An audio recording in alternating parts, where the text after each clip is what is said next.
For those of you who woke up at any point in time this morning in any time zone that you're in, and for those of you who are going to hear us later, if you're dialing in, if you're checking us out on social media, we truly appreciate you connecting with us here for the Mastermind Call with the Dream Makers Network. And my name is Byron Deese, and here in Baltimore, Maryland, for the holidays by way of Sanford, Florida. And it's just truly been a blessing this holiday season. Happy New Year's Eve. Happy last day of 2022. To all of you who can hear us and who are still alive and woke up and eyes are blinking, breath is flowing. Happy New Year's Eve to you. And we hope that you make it to the other side, and the next couple of hours are still in your benefit, and we still have time to enjoy and share and do the things that have been at the top of our mind, and just take this day, take this moment, take this time, the last day of the year to celebrate life, to celebrate the fact that you are here, to reflect on all that has happened this year, the good, the bad, the challenging, to be able to reflect on the journey of this year. I think that's what this is really about. For those of you who are on the call for the first time, we welcome you to the Mastermind Call with the Dream Makers Network. This is, as we were just sharing with one of our founding brothers, Dwayne Mitchell, that this is over a decade of personal development and professional networking that we've been hosting this particular call for over a decade, Labor Day of 2012. So we started hosting this, Dwayne Mitchell, Paz Morris, myself, flipping burgers at my old house, 2 houses ago now, I think back, had flipping burgers on the deck and just trying to figure out this life. Trying to figure out what is going on. Trying to figure it out. Yes, sir. Yes, sir. And right. And Mr. Deese, and if you don't mind me, sorry. Please do, man. Please do. No, but I apologize to everyone for this. But I'm sure most of you know, but I'm not going to steal the man's thunder. But I want to say, I'm going to praise him. I'm going to say I'm so proud and happy for this gentleman, what he's accomplished in over a decade worth of work of keeping this movement going. And last week, I'm sure that you guys saw of his new accomplishment. So I want to jump in and say, Mr. Deese, if you can tell everyone, share everyone your success that you had last week.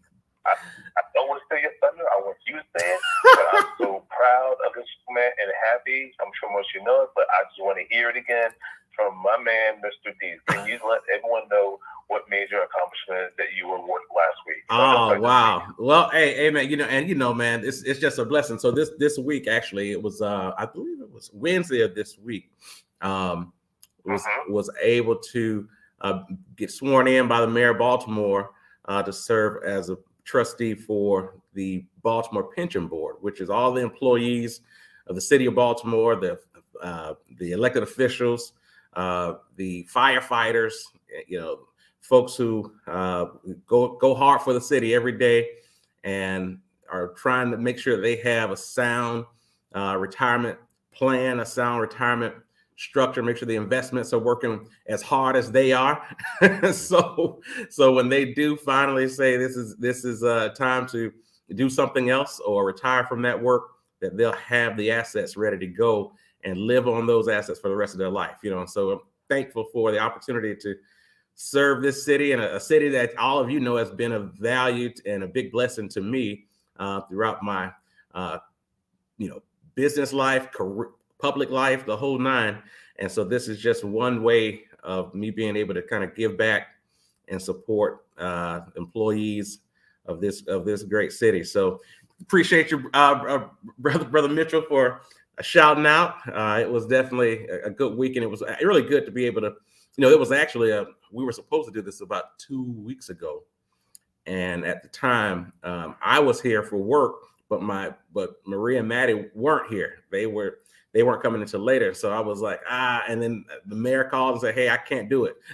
So I got something else So we pushed you out to the side. I was like, hey, all right. And it just so happened when they came back and said they were able to, Rhea and Maddie were here. So that was a blessing to be able to have them there and to participate. And it just kind of played into the whole holiday celebrations and things that we've been doing this the past couple, or really just this week, really, because we tried to make a conscious effort this week to take time off from work and just, be in vacation mode. And it's, I tell you, and that's one thing I did want to talk about. It's like, I was talking to Rhea last night about actually like what to do on vacation, like actually turning off your brain, turning off everything and just being present and knowing that when the new year strikes and you get into the new year and you're back on the grind and you got all these goals and all of that, and that's not slowing down. We're going to go after that. But how do you really, do we really know how to vacate and just have a real vacation? And I think it was, so Dwayne, that was on say, that was Wednesday. And what was that Wednesday? That was that was Tuesday. That was Tuesday. Wednesday, I literally did nothing. Like, beautiful. Just, I think I may have, or Brother Krosky showed up and we had lunch.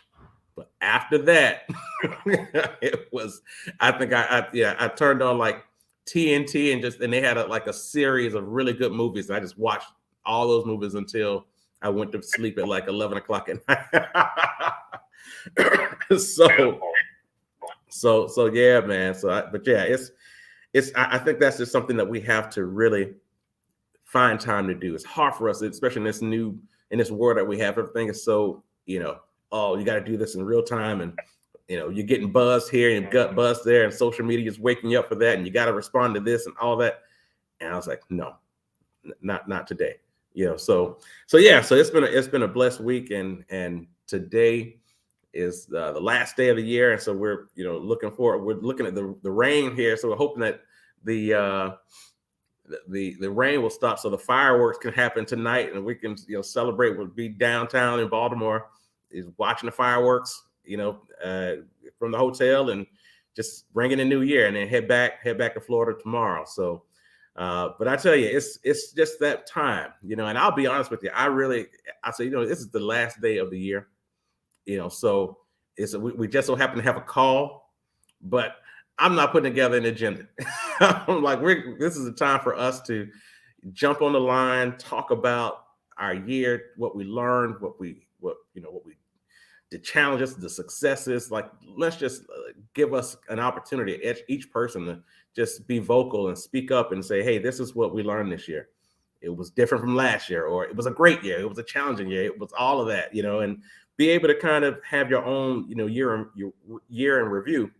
And then there's some things that we can talk about for next year as to what our hopes are, what our mandate is for the year. And I think that's important. We've talked about that leading up to the end of the year as to our starting the new year before this year ends. Just like when you're running a business and you're kind of doing your forecast, and it's a blessing to be able to do that months before the new year and not have these quote unquote resolutions that you start on January 1st, and then you hadn't really put a lot of thought into it. So by the time January 20th comes around, that resolution's done. So we want to make sure that, you've kind of outlined what your mandate, what your goals are for the year, and have already preparing yourself for that. So we love to hear from you in terms of what next year looks like. But let's take a second, let's open up the call. Anybody who want to, talk about their year, what you've learned, what you've experienced, just kind of highlight those experiences. And then if you want to share what your goals are for 2023, let's do that. We'll take a second and open up the call now.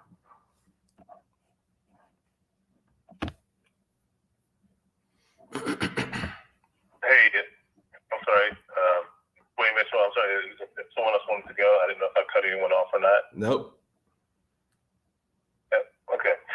Hey, so Dwayne Mitchell here. Again, as Brian just said, we're one of the founding members of the Mastermind Dreammakers Network calls on on Saturday mornings. Over a decade, we just talk about before most people dropped on, and you say, hey, this is the last day of the year. I'm like, yeah, it is. And I start thinking about the dates because 2013.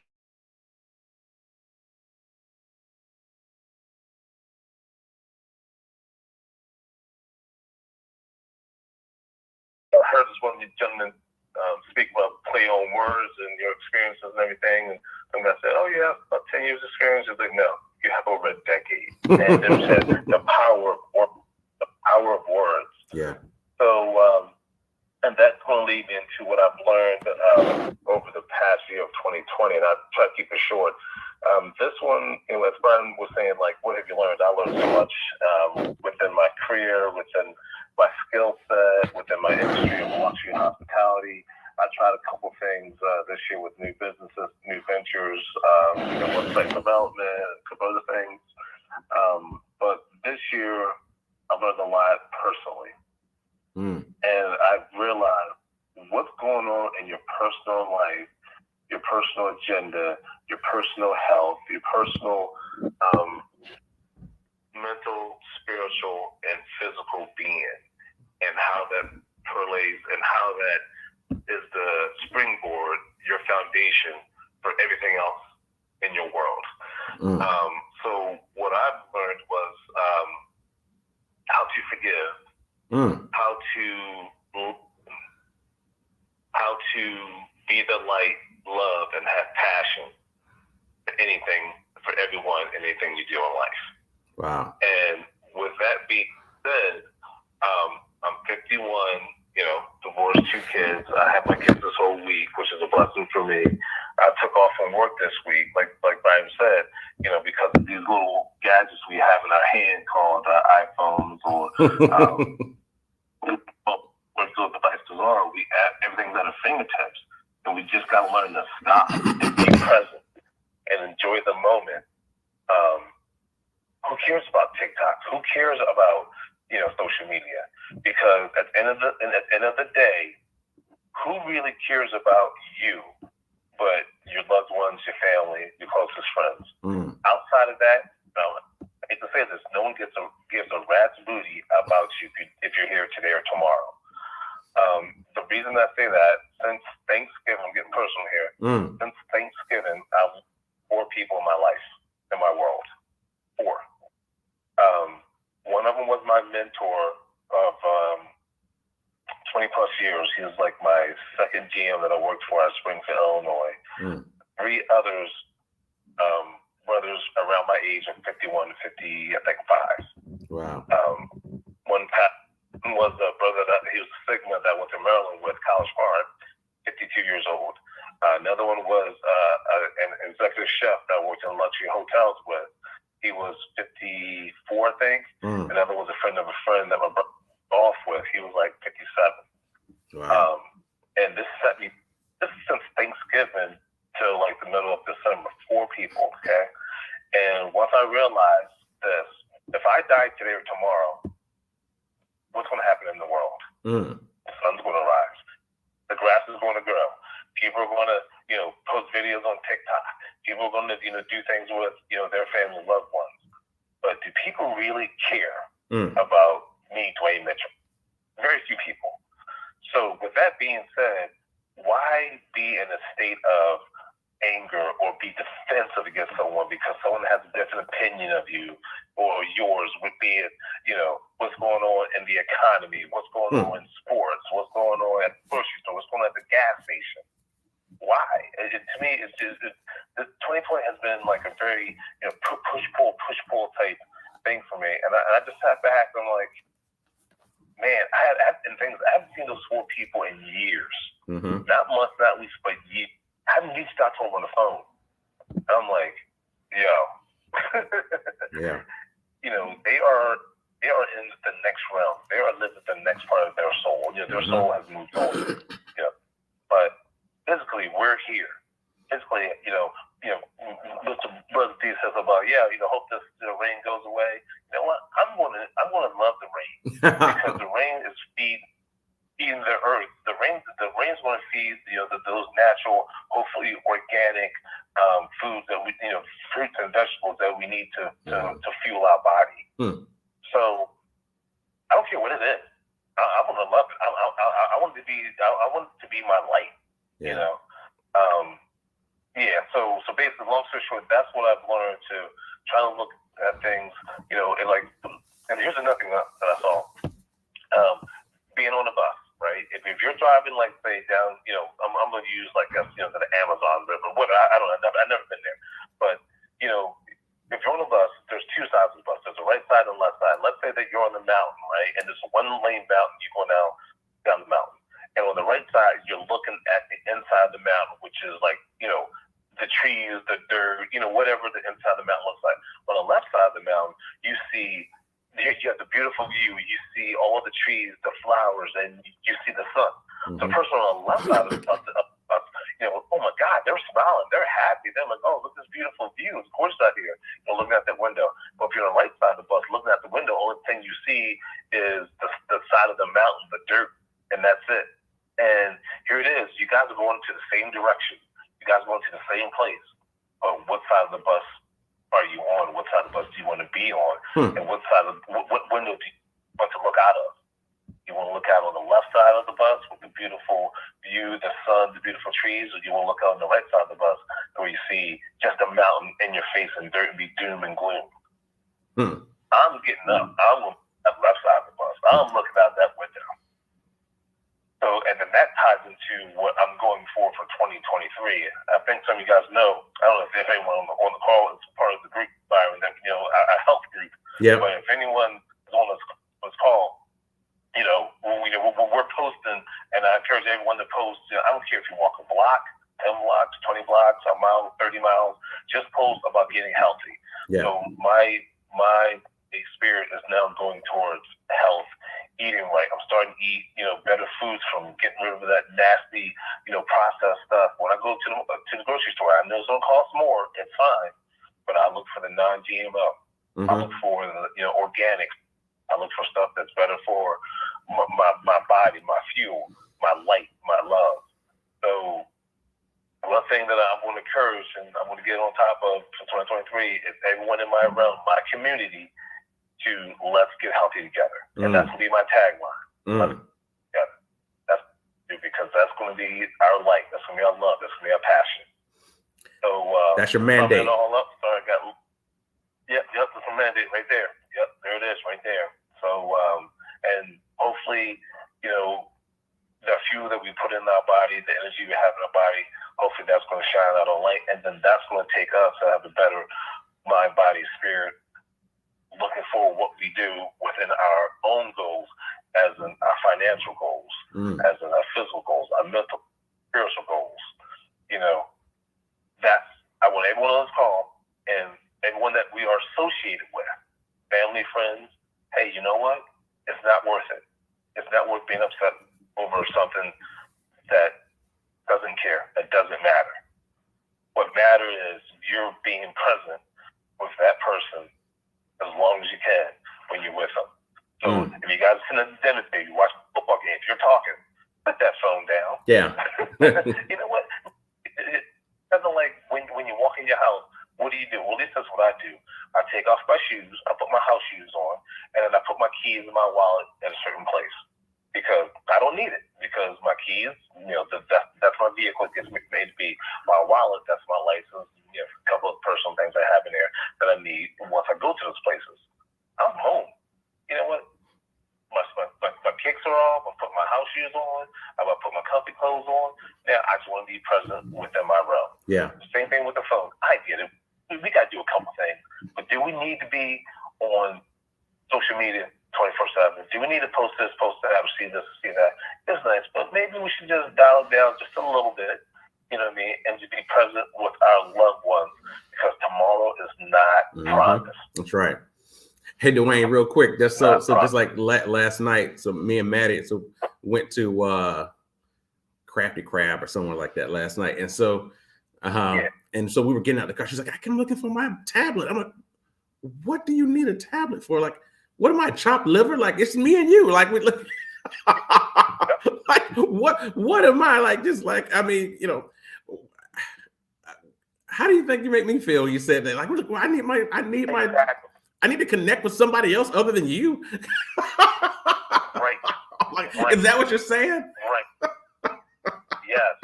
But you know the sad thing? That's what our generation has created for the next generation. Yeah. And I'm our generation at fault for this. I'm not gonna blame because you know back in the days, you know, parents said, "What's wrong with these kids? These kids don't do that." Well, we learned from our parents. That's right. We learned from our parents. We learned. Yeah, because it's up to us to guide, to teach, not train, but to teach, to guide what's right and wrong, what we feel what's wrong, what we feel that you know the direction you should be in. So my kids know. If you come to the house, yeah, you can be on for a little bit to communicate, you know, for plans or something you want to do with your kids. But nah, Jack, the phones and mine too. Sometimes I put all three of my phones in the same place. Same place. So they know that, you know, yep, if daddy's doing it, so can I. That's right. Yeah. I'm with it, man. I love it. I love it. I love it. And I tell you one other thing that you said, though, when you think about, and I was going back to this whole mandate, and I didn't write this in any of my notes to talk about mandates, but I think it's cool. Like, you know, whatever it is that you are committing yourself to this year in this new, you know, in this social media world, you know, let that be your hashtag. You know, that should, you know, what you say? Let's get healthy to get together. That's a great hashtag. That's mine all day long. Yeah, I love it. Right. And it doesn't matter what you're talking about. It could be health. It could, you know, physical health, you know, food. It could be mental health. I mean, as we've seen so much this year in terms of mental health. And the fact, you know, what's so interesting about this whole mental health conversation is that the fact that there is a conversation.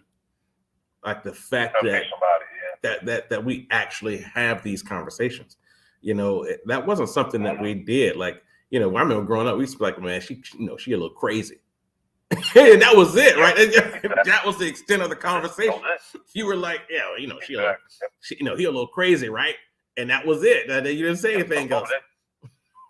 You didn't say nothing else. You don't say nothing. Yeah. But now, you know, we've all, like me, Rhea, Maddie, we literally have these mental health kind of conversations. And I'm like, all right, well, since we're being honest, check this out. Let me tell you what happened. You know, what I was thinking about the other day. I was like, oh, Dad, that's not good. It's like, say, hey, Dad, that's not a good look. You shouldn't be thinking about that. So I was like, oh, okay, well, right. We talking about it, and maybe now I know I should be thinking about it, right? You know, so it's just that part. I'm glad that there has been some level of evolution in terms of, you know, where things are going. There are some stuff I wish, like to your point, especially in just being present in the social media aspect and all that technology taking over. Yeah, we definitely need to we need to put a strong, you know, stiff arm on some of that stuff. But these conversations, man, so necessary. So necessary. 100%. And then just dial back again. So I took my kids to see Wakanda Forever 2 days ago. And one thing with me being in technology stood out was when the team was like, yeah, this AI is going to kill us. And the funniest thing was, I had my son and daughter look up the definition of artificial. Think about it. AI, artificial intelligence. Oh, people are like, oh, artificial intelligence. Yeah, what's the definition of artificial? Yeah, it ain't real. Not real and man-made. So I told them, everyone's leaning to AI, artificial, all three things. So we are now going to rely on intelligence that is not real and man-made. Yeah. What are we doing? Yeah. What are we doing? What are we doing? And I had a fantastic conversation with my kids about AI because I opened their eyes to AI and artificial intelligence. Because I told them, whenever you hear someone throw out a couple words or hashtag whatever, make sure you understand the definition of those words. Yeah. And then think words and then use common sense about those words. And the blessing is that we're having these conversations. What's that? I said the blessing is that we're actually having these conversations. We're not allowing, the TV or social media to raise our kids, that we get in front of the process, that we let's talk about it. Let's talk, hear from your parents, hear from us, right? And it's not that we know everything, but at least we're having these conversations together. I mean, I think about growing up and, hearing from my parents, my grandparents, and at an early age, there was a point where they knew everything until I got to a certain age and start seeing kind of their own faults and their own challenges, and that those things began to humanize them. And I said, okay, got it. They're human. They're human. I'm human. We're all making mistakes, but we're all learning together. And and so but the conversations, man, it's amazing. All the times we talk to kids, and I listen to Maddie and her friends, and and some of them just feel detached from their parents. Like, I don't even want to listen to what she has to say or what he has to say, because they're not even, and we 11-year-olds aren't cool people. I don't know I don't even know any other way to say it, right? It's like me and Rhea look at each other sometimes, just like, yo, like, I don't like her. I don't like her, right? Because she's 11. You know what I'm saying? But at the same time, this is our child, and you don't have to like her, but you got to love her and raise her, right? And she don't have to like me, but she got to respect me and let it happen. So that's that's the value of family. We all went through it with our parents too. So but the fact that we're communicating, we're having these conversations, we're being human about it, that's what it is. So this is good. This is good. Yeah. This is good, man. I appreciate you opening up, man, and kind of getting us started here, because this is sometimes it takes somebody to jump out and be honest first before everybody else say, okay, well, Dwayne went out there and said it. I'm in too. So hey brother, you know me. I'm full force, man. I'm full throttle. Just recap. Life being present, looking for the light in the light, sharing the love, being non-defensive.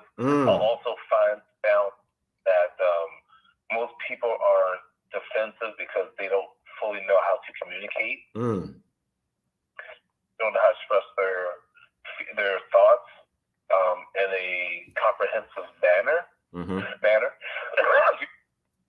So what's the first thing to do? Let's be defensive. Let's argue. Let's fight back. Most people don't know how to listen.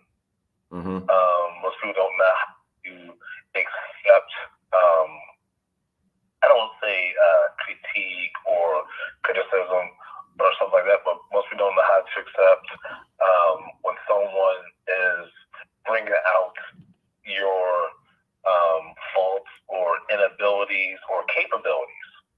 Let's just say that. And I'm saying all this from experience. I'm saying all this about me. That's what I learned in 2022. So I'm not saying, I'm saying about myself. Yeah. Because that's what I learned. That's what I thought. And I started my new year in September this year. That's when I started. Because I had some things going on. You know what? I'm not waiting till next year. I'm starting this now. Yeah. Why wait? Because I promised. Yeah.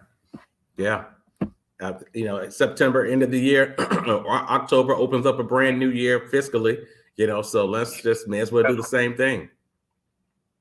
Yep, exactly. And that's why I pushed on, and that's where I went. So that's my personal thing. That's my personal travels. What's going on, and again, look at the words that we see and hear, and so there's something else that I may struck a chord with some people out here if I say this. I was talking to another brother, and we're going back and forth, and he told me, he goes, Dwayne, do you know what CNN means?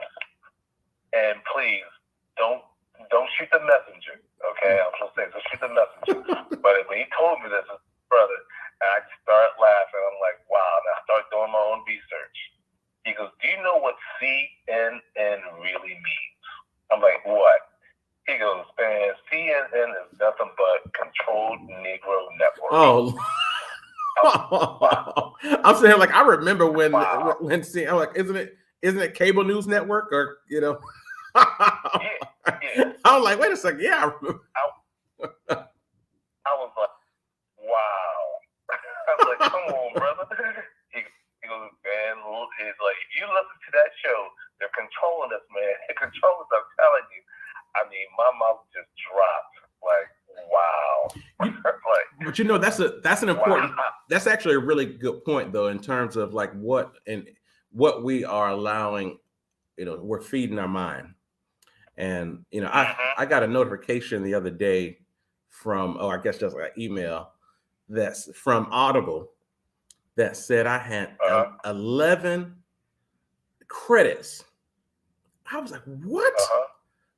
I'm like, I haven't used 11 credits. And I was like, and I don't know if Brother Morris is on the phone. I was embarrassed, when I saw when I got that email and saw that I had 11 credits, meaning I have not, because you guys probably remember, there was a time in my life, I was just devouring, all these books. I mean, would literally go through multiple books. I'm like, I gotta buy another credit, right? Because I couldn't wait another. I got 11 credits. I'm like, what have I been doing with my time? I'm like, what have I been listening to? Because granted, I will say during that time, I was doing a lot of driving. I was doing a lot of driving, and I would, as I'm driving from one place to the next, going between meetings that were far away, I could go through books, and that was a blessing, But even with that being said, I don't want to use that as an excuse. Like, we have to find time to put the right information into us, and when we turn on that television, regardless of what channel it's on, unless you're being very intentional about what you're getting ready to watch, they're about to pump so much stuff that you probably don't want on your psyche. I mean, it's getting ready to, and I'll tell you this, and I was just talking to Rhea about this last night. I mean, I was like, I love being back. I love being here in Baltimore, but man, I can't turn on the news. I cannot turn on the news. As soon as you turn on the news, you're going to hear about all the murders in one day. Every day we're talking multiple murders per day. I'm like, like that's the worst part about being back. It's just you turn on that news and you hear, double homicide. I'm like, are you kidding me right now? But I always look at it like, you're motivated by things that you love and things that you hate. And if you hate something, you're going to be just as motivated to get rid of it as if you, in the same way of when you love something. You love it, you want to make sure it stays, or you want more of it, And we just have to be able to recognize that we're triggered by the things that we love and the things that we hate. And I tell you, I hate hearing about so many deaths, predominantly Black folks in the city of Baltimore who are just getting slayed. I mean, literally last night, it was a 7-year-old kid got shot last night in the city. It killed. And I'm just like, and me and Maddie had this conversation about it. We talked about it. That popped up while we were out eating. And we had, and this, I gave her my philosophy on it. Now, granted, my philosophy, a lot of people disagree with me when it comes to, poverty, crime, all that, and the inner workings of it. But I shared with her my philosophy. And I told her, I said, listen, this is the way I see it. And I told her, I said, there are a lot of people who disagree with me on this, but we all have to have our own views and our own approach to fixing problems. But I'll tell you, that was, so I said that to say, we have to try to control with this, what's it called? Auto suggestion. Auto suggestion, meaning you are purposely pumping information into your mind, into your psyche, what you see, what you hear. You're doing that because you've identified the things that's going to help you get better, the things that you believe that are going to help you accomplish the goals that you've set out, versus, random suggestion, meaning whatever you see is now what's becoming real to you. Whatever you hear is now becoming real to you. So going back to your point of turning on CNN and they're pumping out information that's trying to make you think and see the world a certain way. If you turn on Fox News, if you turn on NBC, you turn on any of these networks, they're going to say things that they want you to see the world a certain way. We have to be in control of that. We have to. And so I said all that to say, I got to get back to my Audible, man. I got to get my books back in. And I was so embarrassed. And it was just me and myself, but I saw that. I was like, you have 11 unused credits. I'm like, I was like, I can't tell my folks on the network that I haven't. They're like, man, DC, you the man. No, Byron, you flipping. But here's the thing. So Marion, what Dwayne was saying about that presence, your life is different. Like, I read a whole lot when I worked in Alexandria and took the train that's from Baltimore. Yeah. You know what I mean? Like, life is different. But now, when I had a shorter commute, a 5-minute commute, no, I wasn't reading. But finding those moments, but recognize there's going to be ebbs and flows. I know. When certain things are going to take precedent. Maddie wasn't 11. You need hands-on. That one. You know what I mean? That's right. You're present. And Dwayne talked about the things that we blame parents for and that kind of thing. Like, some of the things that we might be going to therapy for now, we can avoid therapy for our children if we do something different now, right? That level of presence changes what your expectation, what your life is going to look like. So you might not be devouring 5 books a week now because there's a different priority in your life. And so give yourself grace on that. So I'll give my words for this year has been presence for certain.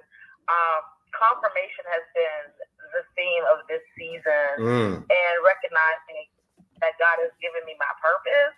And I started walking in it, like lining up and then walking in it, and then I'm getting confirmation, steps of confirmation, steps of confirmation, steps of confirmation everywhere I go, and being open to that. That presence piece is huge. Like, no regrets, living with the no regrets and knowing I've made good decisions and moving forward on that. Dwayne talked about that healthy lifestyle. There's certain things I'm going to do and there's certain things I'm not going to do. You know what I mean? But it's like being intentional and great. So just, what's that going to look like for me? How am I making daily good decisions? And also being cognizant of the idea of daily suicide. And daily suicide is just making bad decisions. So back to that bus picture that Dwayne painted, we have a choice. Every day we have a choice. And where we spend our energy, where we put our attention, and where we put our energy is going to let us know what we're really deciding. And so if you know you're making an active choice of a healthy lifestyle, you're countering a daily suicide of sitting there, doing things that are hurting your body mentally, physically, or spiritually.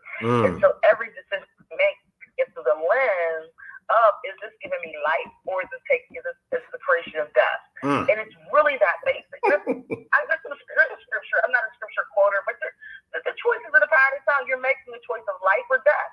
And everything we do, if we're taking it through that lens of life or death, it just really helps make things black and white. Yeah. Also, looking at ways of reconciliation. Some things are worth fighting for. Some things it's not. So it's just like, man, like this one chick tried to have a little I'm in Pittsburgh, man. The mindset of these 12 black people, these 12 people sometimes, so like there's 12 of y'all here. 12 black people, 12%, but still 12 black people.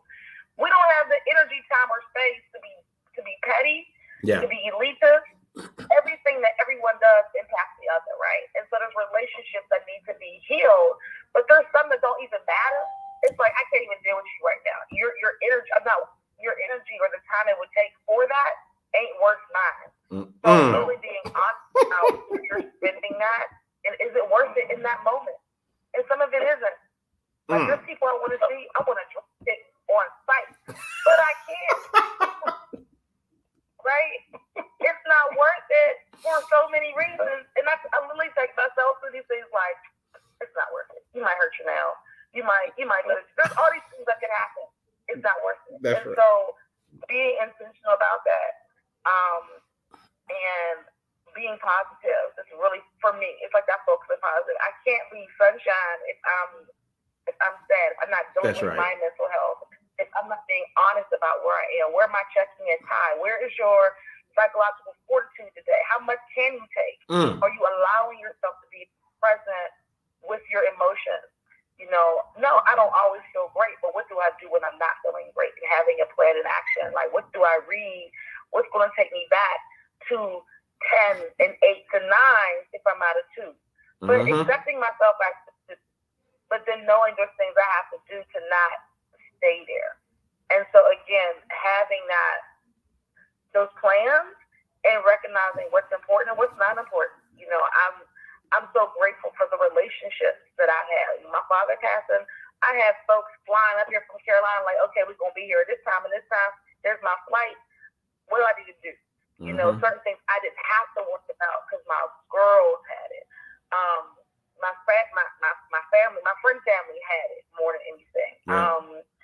So going back and giving energy to the relationships that feed me, so that's the ecosystem where I spend my energy and my time. If it's not a part of that, I don't have time for it. Yeah. And it's okay. There you go. So there you go. The health, the presence, all those things matter. And you know, just and check accountability. When you talked about not being able essentially to accept feedback. And as leadership and as someone who has vision and purpose, we can't be in positions and not have ways to have that. And so we have to be keen and say, you know, what can I do better? And then who do I really trust to tell me the truth? Yeah. I don't need nobody blowing smoke up my tail. Yeah. Like, yeah, cool, but I be messing up. One of my really good friends, how we became friends, was he was like, Jones, you were effing up. And I'm like, you know what I mean? So I can respect that. You know what I mean? And so that part of it, I don't need to be liked. I want to be respected. Yeah. And I want to respect others. I told them I'm easy to love. Of course you love me. I don't care if a dude tells me he loves me. I'm easy to love. But if I don't respect it and you don't respect me, we're not gonna make it. You know, so it's like, so what's important and what's not important is really a focal point for me at this point. My goal, I can't be throwing away money on little stuff. I told my girl yesterday, I can't be smoking these cigars. These joints are $10, $12 a night. Because I can't waste my money nickel and dime and buying lipsticks and cigars and buying drinks out. I got to look at home, and if that's what I want, I'm going to go home. Because I can't waste little money if I'm doing big things. That's right. Yeah. And that goes for your time, and that goes for all your investments. You can't nickel and dime it away. If you want something big, you gotta put it towards the big thing. And those are the things that's pushing right now. Beautiful. That's beautiful. That is beautiful. Hey. And real fast, one thing that I read up, and you know, the last thing that you just said there. Most people within our community, we take loans out for liabilities. We don't take loans out for assets. Yeah. Yeah. That spun me around big time. Yeah. I'm like, wow. I mean, our community. Yeah. And again, I'm myself. We take loans out for liabilities, credit card bills, and then we buy on a credit card. Yeah, that sucks. Yeah. Loan. Cars. Yeah. It's Africa. You don't have loans for houses, and so when you're building your house, you have to build it for what you have. And so that mindset of having money, say, boom, here's $10,000. Give me a gate and put this bathroom in. You gotta wait to get your next pot of money to put your next level in. And so we know we don't have to use this financing structure. We're going to use money differently. Yeah. So how we're using money has everything to do with how much you really can get out of it. We waste so much money diamonds and financing things that no longer are at that value. Yep, that's true. It's a waste. Yeah. The mindset changed. I was shifted. God has shifted the heck out of me. It just did.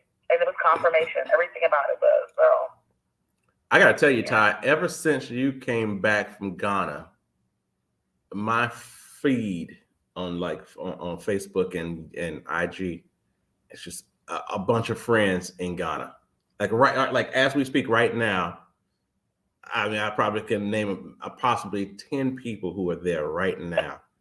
And I was looking at Afro Cello's right. Yeah, I'm like, Rhea, we need to be over there. Something's happening there. And people coming back like, refreshed and renewed and the whole night. I'm like, okay. I'm like, yeah. Well, I'm looking at put together a trip either next November or next March, and I will definitely share out details. Yeah.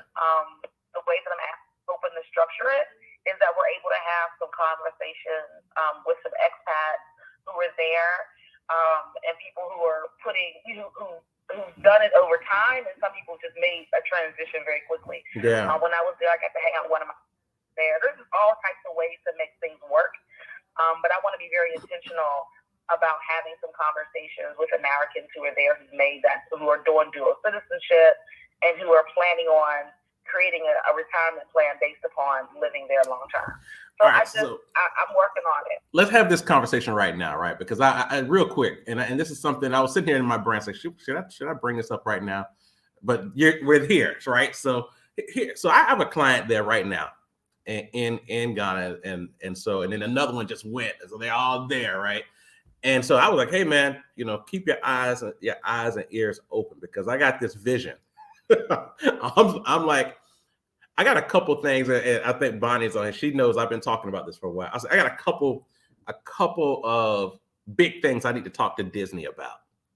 And one of those big things is opening up a Disney World in Ghana or somewhere on the coastline, right? And being in the lead would be Wakanda, right? And so my whole thing is, a part of the financial plan that I put together for my clients, a big part of that is vacation rentals. And so I always ask the question, what's your favorite vacation rental? Your favorite vacation location, your favorite location for vacation. And whatever that is, let's talk about why that's your favorite. And then 2, would you be willing to spend at least 30 days of your year? Can you carve out 30 days of your year to be there?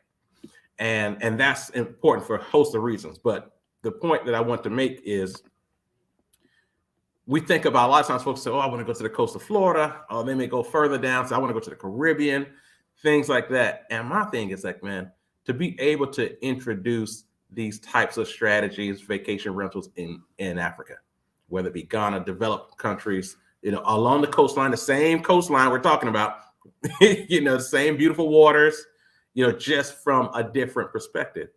And, you start thinking about these things that you want to do in your lifetime, you want to see happen in your lifetime. And this is one of them. This is one. But I'm unconsciously incompetent, right? Because I've never been there. I've only seen, at this point, I'm kind of consciously incompetent because I've seen you guys there. I'm hearing stories, but it's time to get my feet on the soil and just do my own due diligence. But this is something that I think is important. And I'm glad you're taking this lead, Ty, because I trust you, right? And so we can unpack it, dig into it, but this is something that I was watching, and you guys who kind of follow my IG, I shared the other day, maybe yesterday or day before yesterday, a conversation that Malcolm X had with some other, intellectuals, black and white. And he basically said that, growing up, and he was speaking for himself, that whenever the word Africa and African people is mentioned, first thing Americans think about is, some, black man running around chasing animals, or, not speaking, properly, and all these different things, and a savage, if you will. And he was like, until he got over there and started meeting all these great intellectuals, these great people, everyday folks, people who dispel all of the crazy, suggestions that society, American society, has forced us to think, and these impressions that we have of the motherland. And so this is a part of that, to be able to start that process. So, hey, let's talk in detail. We can get the word out for 2023. If you got plans, let's do it, because I'm in. I want to do it. I want to go. I'm off my soapbox.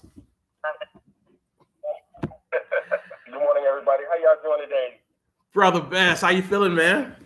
This is Gary Bass. Hey, I'm great. What's up, everybody? Oh my God, y'all are dropping jewels this morning, Dr. Jones. Oh man, Brother Dwayne dropping jewels. I came in a little late today, but I'm here. But Brother D, I just wanted to ask. Yeah. So how would it look if it wasn't done by Disney? Like, who else could do it? Like Magic Johnson or I know. Tyler Perry. I get it, man. The only reason why I say Disney is because they have a business interest. They got the resources, number one. They have the resources, but they have a business case for it that's in line. It's not something off branch like it's, oh, we're doing this and here's why. If they opened up a Disney in Ghana, everybody would understand why. And they would have a lead product with this multi-billion-dollar franchise that they have now in Wakanda and Black Panther, right? So they have a lot to use. Now, granted, yeah, there could be other groups. The question is, do they have the capital that Disney has?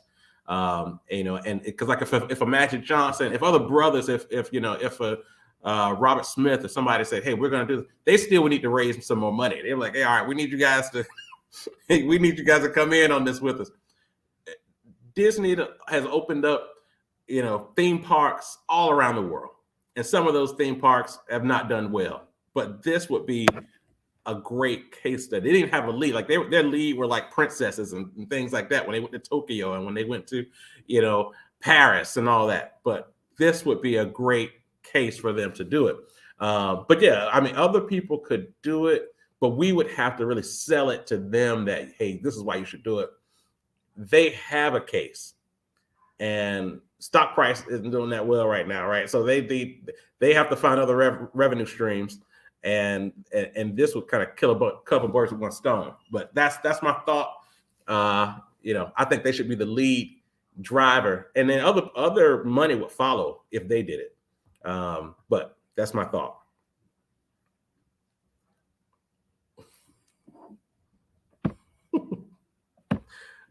We could dive on this topic, man. I think it'll be a great thing. But more importantly, I think that the more we're exposed as African Americans, we just don't know enough, right? We're just, we've been taught about our own. We've been taught about Africa, from Americans, and it's just, we're just completely oblivious to to the real information. And we don't even know how to speak intelligently about it. And it's just, for me, it's just a problem. And I don't want to die like that, right? I want to be able to say, you know what? Yeah, I spent time. I started learning. I'm starting to dig more into it, at least to say, oh, I was learning, and if I lived to be an old man, I was like, I still was learning more. And that's something else I want to kind of talk a little bit about, is that, I've kind of gotten to the point now where I'm just like, just live today, live today. And before you fall asleep at night, say, did I leave it all on the table? Did I do the things that are important to me? Did I make the right investments today? Yes, I got big goals, big dreams, and all these things, but what about today? Like, am I being very present in terms of my time and investments today? And that's something that I'm really beginning to do a self-evaluation every day. And that goes into this whole topic of new experiences. And new experiences is something that my wife and I work on, because it helps us to, one, kind of stay outside of a comfort zone, and just kind of having this mundane type of relationship. And if we're doing something that I've never done, she's never done, it's fresh, it's new memories. It's something that we can now talk about, and it's definitely becoming healthy for our personal relationship. But I'll tell you, new experiences is something that we have to do individually as well. And one, staying fresh, and especially if we have goals, a lot of times we don't hit our goals because we're not willing to do something that's different from what we've been doing. So we have these goals and we say, man, I'm gonna definitely try to hit this goal, but I need to be able to hit the goal doing the things I've been doing. Like, okay, well, how's that going to work? Or how long is it going to take for me to continue and to try to hit new goals in this old paradigm? And we have to address, if we're not doing things new, if we're not challenging ourselves, if we're not jumping outside of our current flow, if you will, our comfort zone, why aren't we doing it? Is it because we're afraid? Is we're just so in love with the norm and the predictable? Is that something that we truly just have to have, or or do we have confidence in lanes that are outside of what we already know? And if we don't have confidence in new spaces and around new people and new environments, if we're not confident, then why aren't we confident? What's holding us back? What is it about our current self that we feel won't work well outside of what we already know? And we have to realize that at some point in time, to accomplish what you currently have, you broke outside of the norm. And so that continuation could be to continue to do things that are not just so normal, easy for you to accomplish, and making sure, and not just doing it just on the random, but it's still being lined up with your goals.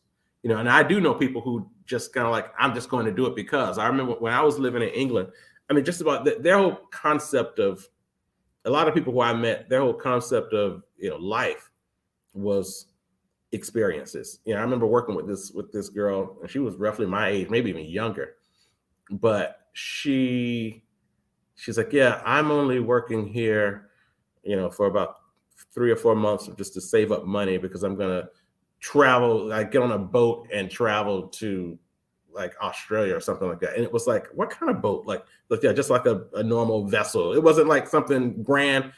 She's like, that's what I want to do. I like these massive, crazy experiences.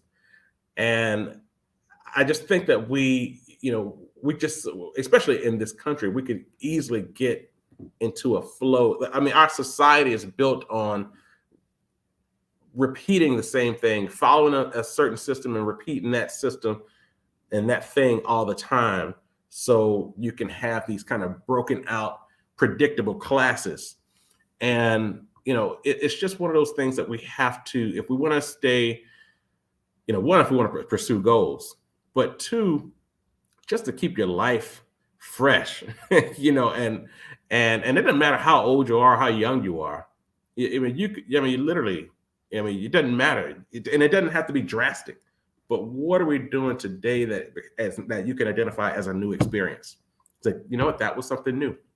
I talked to this person, and I've seen them before, but I'd never talked to them, or I always drive this way to a certain location. Today, I chose to drive another way. It can get as simple as that, but it also can be as drastic as, I think this year I'm going to completely, just eat a certain type of food, or this year, I'm going to make it my business to take a full month off from work. And in that month, this is what I'm going to do. It's going to be something different. Just being able to at least begin to think about, what does new experiences mean to you? It may, I may be a bit more drastic. Somebody else may be even more drastic than me when it comes to new experiences, but at least we're talking about it. At least we're adding it into what we're kind of planning out for 2023. And then the whole factor of why, why should we pursue something different, something new? And then the whole process of pursuing something new, is it in line with your goals, or is it completely random? And there's nothing wrong with that, because sometimes random experiences will just take you into a world that you've never thought you'd ever see. So I wanted to kind of talk about that and make sure that it was on our thoughts, and maybe for some of you who've done that and have had to, yeah, this is what I did, and this is why I did it, and this is what came out of it. But I wanted to take a second and talk a little bit about, being willing to take on new experiences in this new year. One, to make it add value to you accomplishing goals, so it's in line with your goal setting strategy. But two, maybe you just have that spark of adventure and you want to experience something that's completely outside of your norm. If anybody has ever gone through that, experienced that, let's take a second and open up the call now.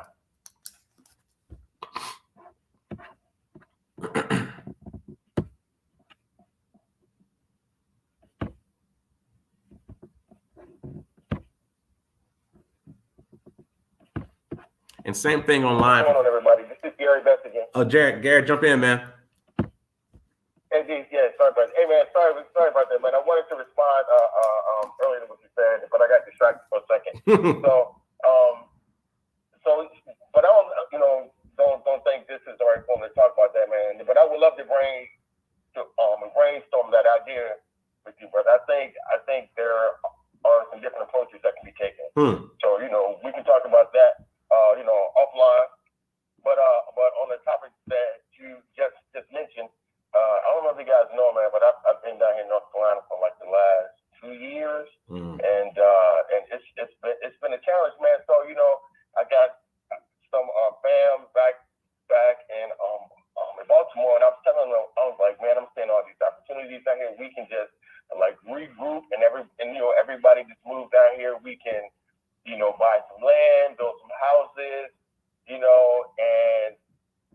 and so there's like one person in Baltimore that I was like, look, man, if you move, everybody will move. He was like, Gary, man, I'm just not cut like that, man. He was like, you can move somewhere not knowing where you're going to stay, not knowing if you're going to have a job there because you've done it so much over your lifetime. And so what I realized, man, is that like, that is like a muscle, right? Yeah. It's not that I got more faith than anybody, but I just have a knowing, like, and I don't know, I just honestly think with the skills I have and how I set things up for myself, financially, that I really didn't, know the impact of, and until I moved down here with my family, man. I have an apartment building, and back in Maryland that is taking care of itself, and so thank God when I decided to buy a house, I have some tenants that will pay my mortgage. Because man, if I hadn't made that move back there, not even knowing the impact of it, man, I don't know how to move down here and take care of my mom. So but to the point that you made, man, I think over time it's just like a muscle that you develop. That makes perfect sense. That makes perfect sense. It is something that it's just like going to the gym. You're right. You have to build it. You have to try it out. You have to test it. You have to work it. And what's interesting, as I look back on 2022, and it was January really when my wife looked at me and was like, "Hey, I think we should move to Florida." And I was like, "Hey, listen, I'm gonna let you sleep on that because if you want to pull that trigger, we can go, right?" And I think for me, prior to getting married and settled down, every year I was living in a different place, and it was just moving around and just going from one place to the next, and I was pursuing goals, which led me to different locations. But then I had the goal of settling down, and I was like, okay, you want to settle down, you got to stop moving around.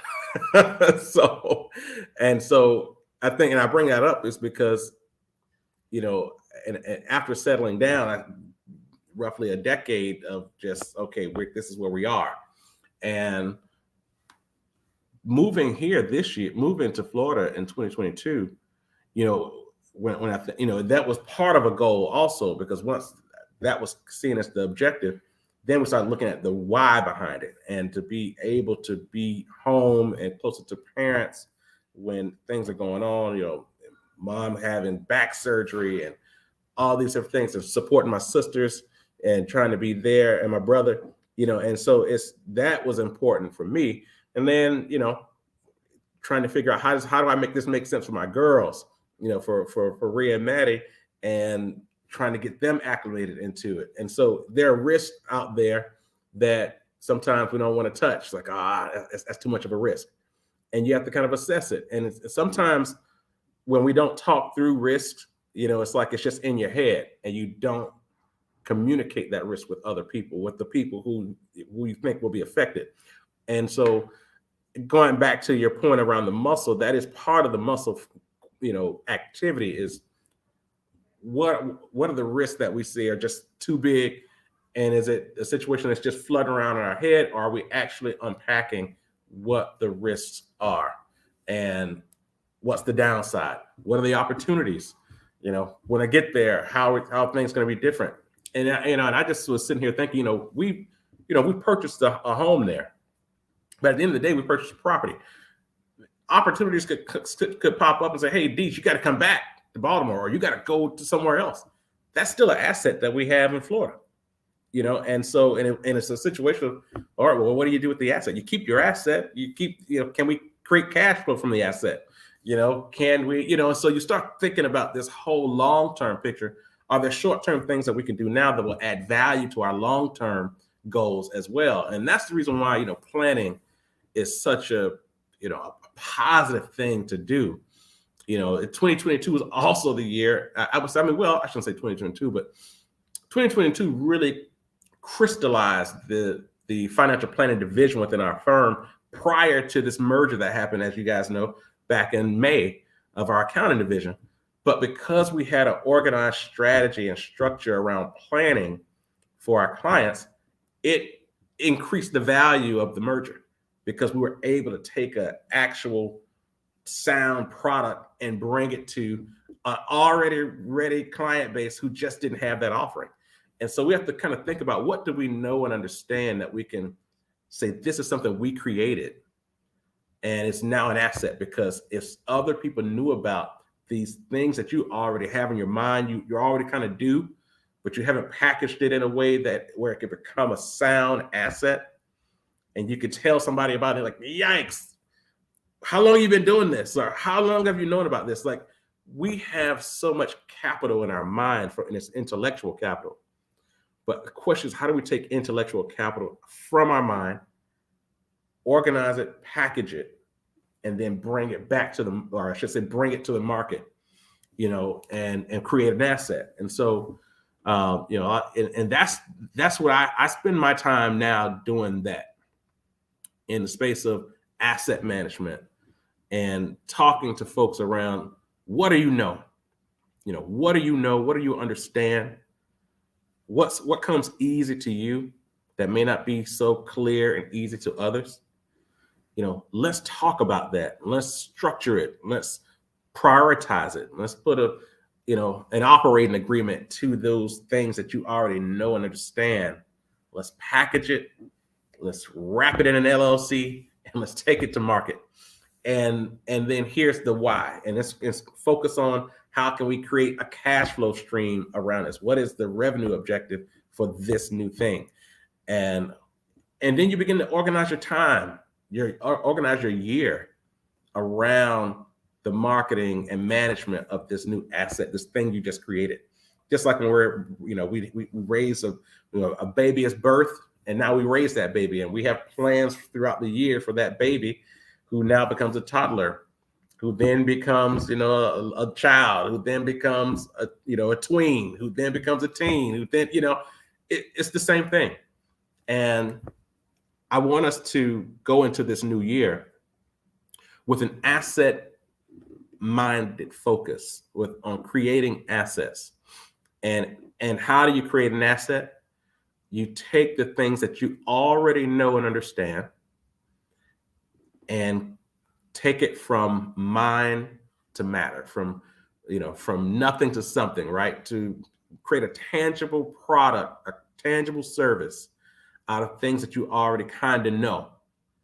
And all it may take is, well, how do I make this work? How do I actually, systematize it? All those things. Like, that's the part of creating an asset, then managing it, and then taking it to market. And so as we go into this new year, you know, we want to be able to look at short-term things that we can do today that will create an asset, and then understand what role that new asset plays into your long-term objective, and just be intentional about it.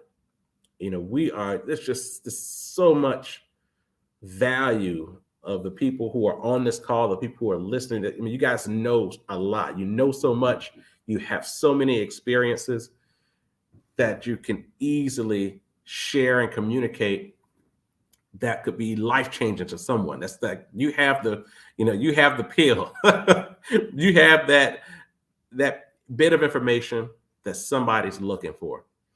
And all we have to do is be in a mindset of creating assets, from taking that intellectual property that you have in your brain, those ideas, those collective experiences, organizing it, prioritizing it, packaging it, and take it to market so it can become not only valuable to you financially, but of value to the folks who really need it. You know, so I wanted to kind of, and I didn't write that down. That's something I think Gary Best kind of made me think about that. But that is a conversation, an active conversation that I'm having with my clients around, especially those clients who are W-2 folks, you know, people who don't own businesses, but they may be high net worth W-2, or all of their compensation comes through a paycheck, and how to take that information, this knowledge, those experiences, and then begin to create assets so you can have kind of that dual compensation flow from W-2 to 1099 to K-1, all these various points of revenue streams that are helping to add value to your short-term and long-term financial picture. So, you know, that's just a kind of Best, you did it, man. When you started talking about assets and other locations, and because it's a good point because I remember when you were here and looking at purchasing the apartment complex, and then to be able to feel confident enough to make a move, you know, and to feel financially confident to be able to do that. And that's a real thing. You know, if you begin to ask yourself, you know, if I was financially sound and set, what would I do differently than I'm doing today? What risk would I take if I thought the finances of it wouldn't be, you know, an issue? And ask yourself that question, and see what comes up, see what pops up. It's amazing things that you will find yourself saying, you know what, maybe I will do that if I didn't have to worry about where I'm going to be how I'm going to pay for this and pay for that. What would you do? And then begin to add that into a strategic goal, because if you make some quick changes and create assets, you could find yourself in a good position to actually do some of those things. Let's open up the call now. Anybody have any questions, comments on even that factor, or want to give us kind of a quick talk around your year in review? We'll take a second to open up the call now.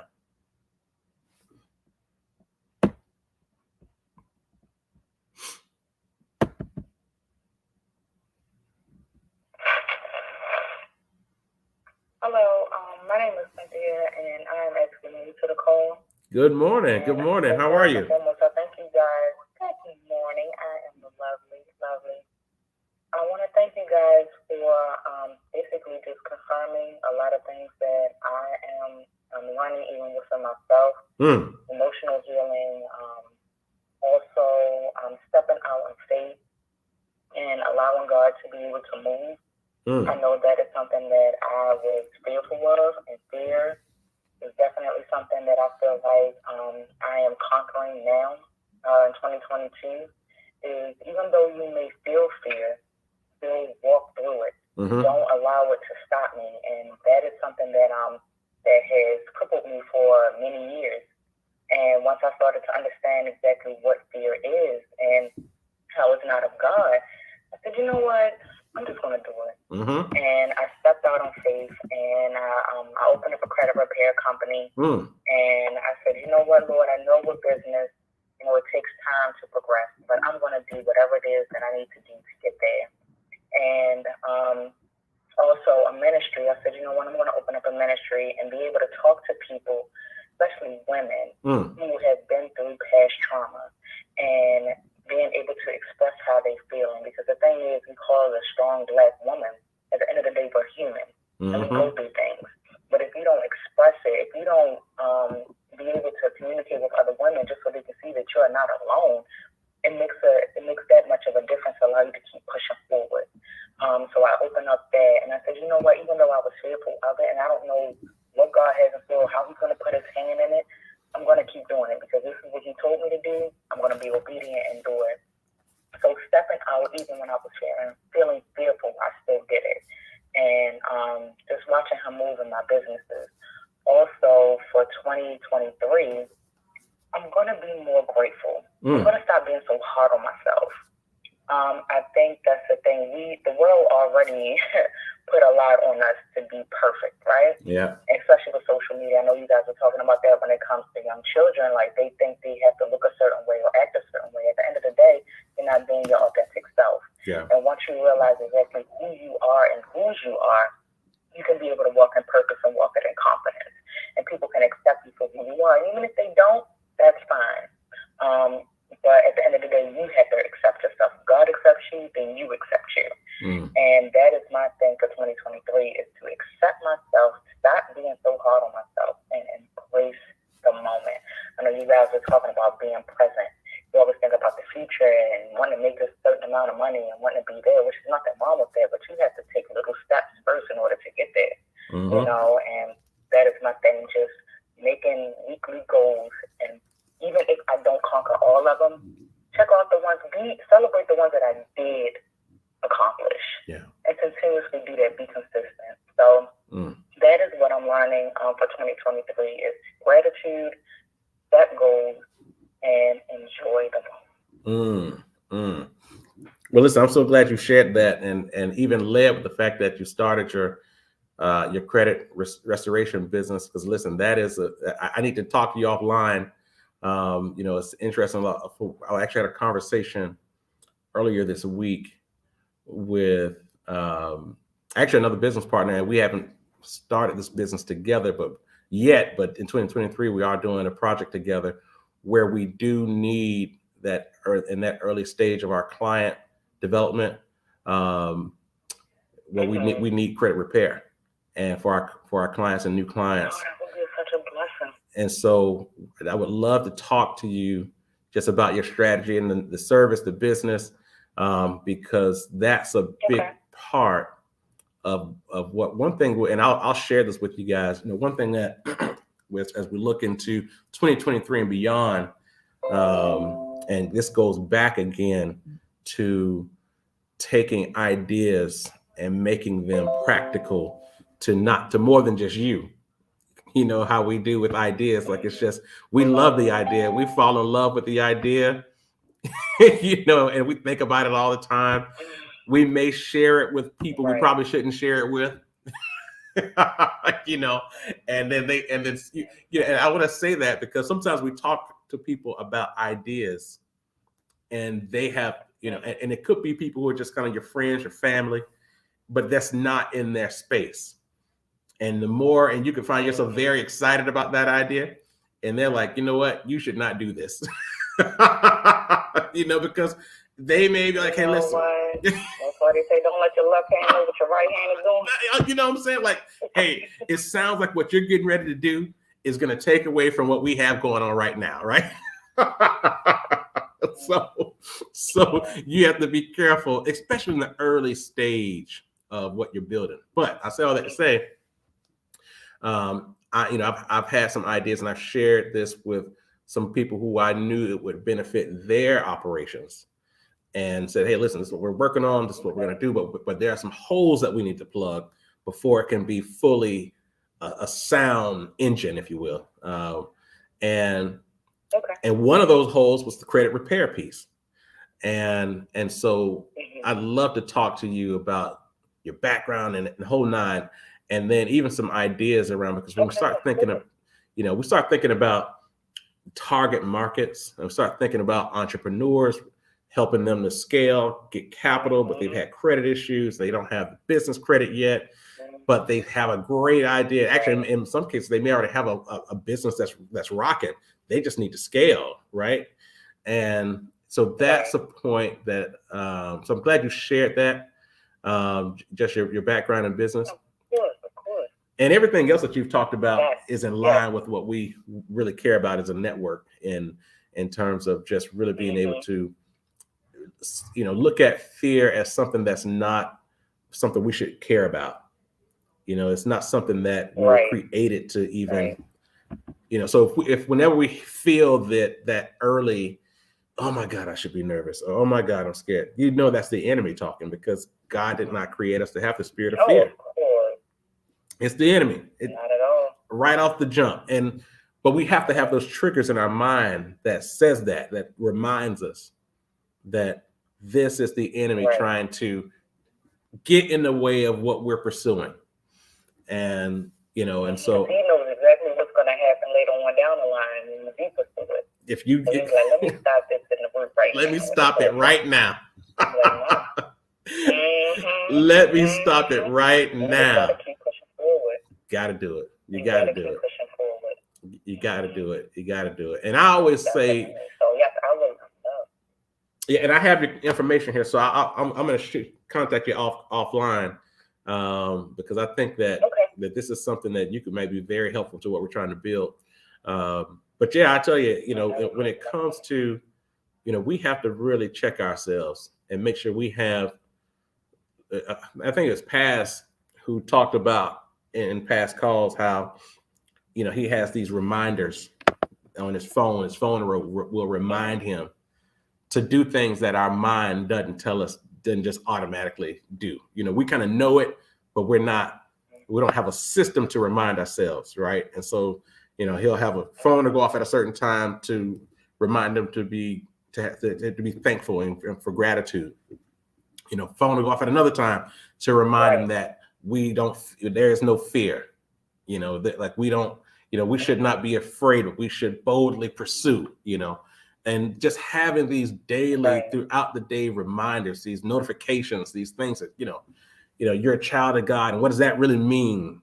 What kind of power do you actually have when you say that, and so it's great that that's in your space and your energy right now. There's another when you have a collective of folks who also share that viewpoint. Yeah. And that's when the power kicks in. So I appreciate it, man. This is good. I'm so glad you opened up and connected with us. And this is the first time on the call, so we appreciate you jumping in on this New Year's Eve call. But it won't be my last.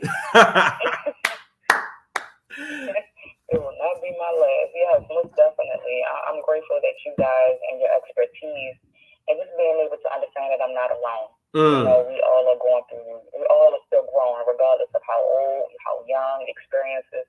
We all are learning something. And if you're not learning, then you're not growing. So it's good to know that I'm not the only one sitting here saying, okay, I'm going to do this. It's other people saying, what, I'm doing the same thing. Yeah. And I understand. I get it. So we're trying to figure it out too. So. Yeah. Exactly. Oh man. Exactly. Thank you. Hey, Brother D. Hey, Brother D. I'm sorry, Dwayne Mitchell here again. Yeah. I'm sorry. What's the young lady's name who just spoke? Cynthia. Good morning, Cynthia Rose. Cynthia Rose. Thank you. Dwayne Mitchell here. If you don't mind, I would love to have your contact as well. I can get it from Byron Dees. Of course. That struck my chord was the word fear. I'm sure you guys know fear does not prevent you from dying. It prevents you from living. It's so true. Oh my gosh, Yeah. so true. A lot of people think, oh my gosh, I'm fear for this, fear of dying, fear for this, fear for that. Fear is the whole negative part. No, fear is stopping you from being that light, that love, that shine, that passion, and living your true life. So for me, I agree. I don't know if you earlier heard my little soapbox about life and living, but one thing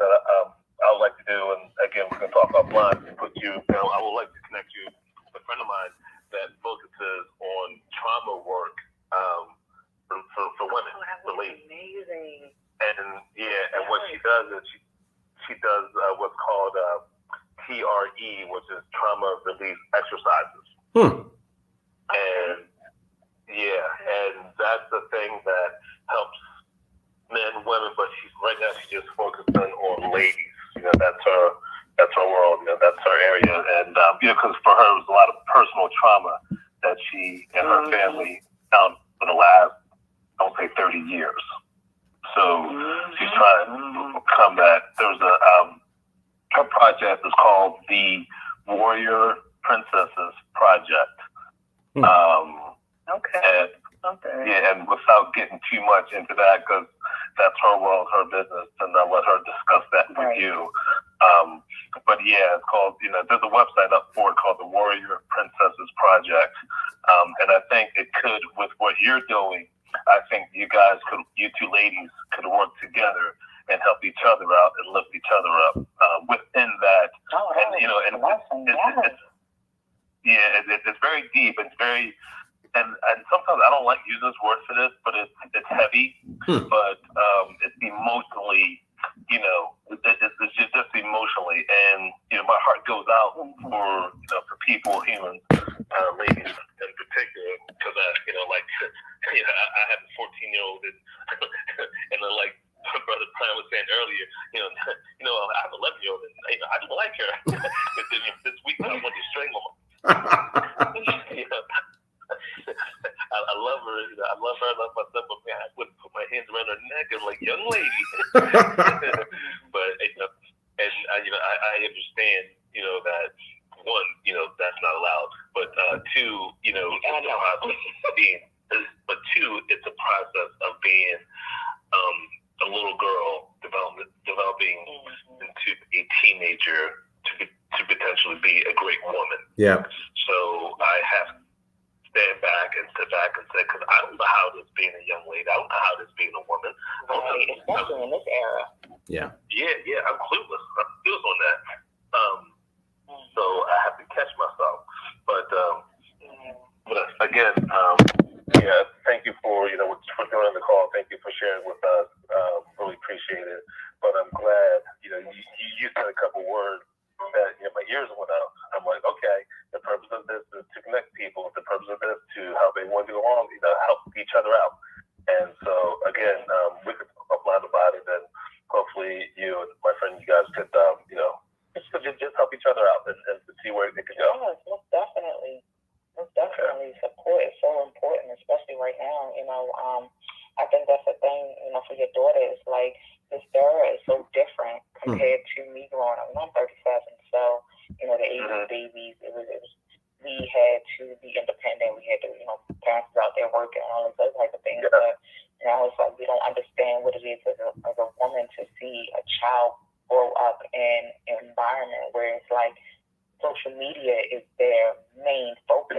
And the pressures that they have in school and bullying and all these other type of things. Like, we don't know what it is that they go through in their psyche. And just being able to have these conversations with even family members, young children, and be able to let them know, like, I might not know exactly what you're going through right now, but this is what I've been through, this is how I've overcome. So just having them honest conversations, even though you said it's hard, it's needed. Those hard, those deeply rooted issues are needed to come up, because then if you don't, your attitude will start changing towards other situations, and then you wonder, why am I acting like this? Why am I feeling like this? It's a deeply rooted issue within you that you haven't even dealt with or healed from, and now you're starting to act a certain way towards certain people, even towards yourself. And if you don't get that healed, then it's a cycle continuously going on, generations and generations. So I'm like, I'm going to break this now. I'm breaking this. This is the generational curse that I'm breaking in my family today. And if it doesn't start with somebody, that starts with me, because I'm aware of it. And if you're aware of it, then you'll change it. So I'm like, okay, now it's time to make these steps in order to be better for my children's children, so that they won't go down that rabbit hole like I did. So. I got a question I want to ask you guys, and I'm glad we're on this topic, and this for anybody who wants to jump in, but when we think about your current goals, especially when we're talking about, those like generational curses that we want to end and mandates that we want to really enforce going forward. Do you have mentors that you look up to, that you listen and learn from? That who are the people that you go to learn from and to be educated and to get access to, and to make sure that you're on the right path? And do you have current mentors in this journey? And this is a question to anybody, and definitely to the two of you, Dwayne and Cynthia, but anybody else. Do you currently have a mentor that you go to and you learn from in this respect? Hey, Byron. For me, unfortunately, no. The only mentoring I've been having is the school of hard knocks, the school of trial and error, the school of being a solution provider. Because as you know, with my industry, I am a solution provider. I see an issue, figure it out, trying to come up with a solution. And it's one of those old school ways of thinking, which I know sometimes it's great and wonderful. Then there's other times I wish I could pick up the phone and make a quick 30-second call and have the answer within 10 seconds. Instead of me spending the whole year, spending 12 months or put it this way, over a decade of getting to a place where I wish I could have got that done within 6 months. But then again, that makes me who I am today, because I'm better today than I was yesterday. That's the goal, to be better today than you were yesterday. So to answer your question, unfortunately, I do not have that mentor I can pick up. But I do have a role model, and it's crazy as it sounds, I still look towards my dad as being a role model of where he came from. West Baltimore, projects, and he lost his dad when he was 9 years old, and the streets raised him. He was legitimately raised by the streets, and then his mother, my grandmother, signed him into the military when he was 17. And her words were, "If I cannot raise you, the military will." So, if I cannot raise you, she goes, if I can't raise you, the streets will not raise you. So you're going into the military. Yeah. And statement gave him his solid foundation structure of discipline. So as you know, extremely disciplined person. You set a goal, you do it. I mean, he went on and got his master's from Morgan. And he didn't graduate high school. He went back and got his GED, and then went to the military, came out, worked, got a job, joined the police department, and they were paying for schooling then. So he said, "I'm gonna get my bachelor's. You know what? I'm gonna go get my master's." And then just this year, he went, and now he's a certified flight instructor. He's been flying airplanes for like the last 30 years almost. And he just, at 80 years old, he'll be 80. He went, and now he's a certified flight instructor. Wow. So he can teach people how to fly. Yep. So I look at him as in, hey, doesn't matter where you're from, doesn't matter where you at. You have discipline, you set your goals, you move forward, you can do it. Anyone can do it. So. How about you, Cynthia? Do you have any mentors that you learn from and work with or have access to?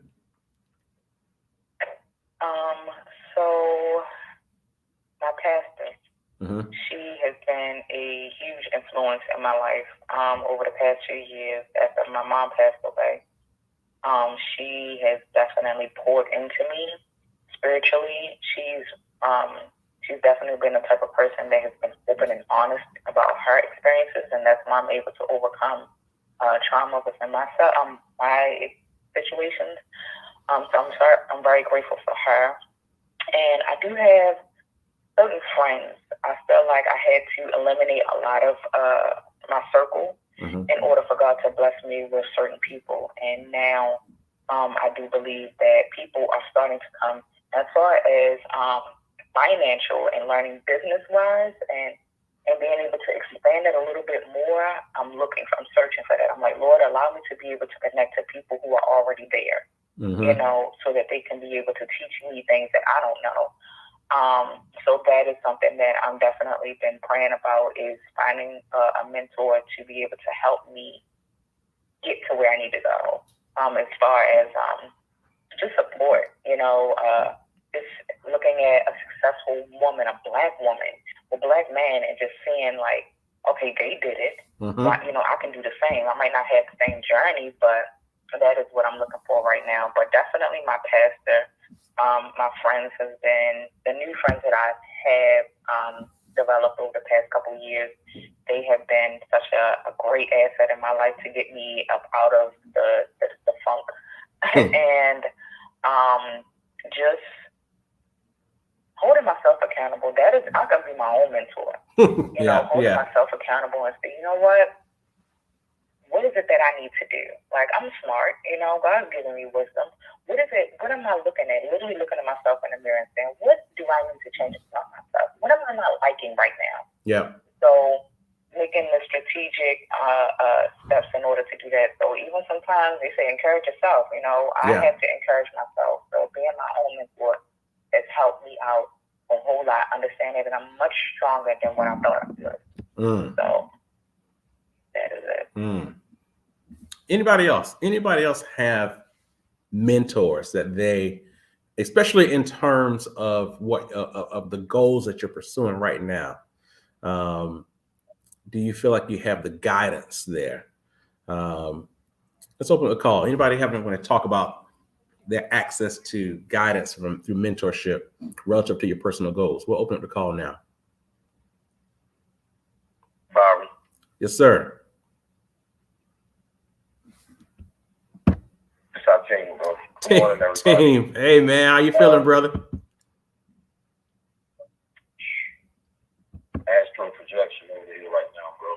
Crazy. Feeling wonderful. First and foremost, I want to say to everybody on the call, you're in a mentoring group. And the guy that's leading us, he's all of our mentor.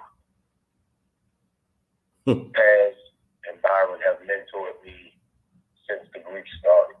They're mentoring us.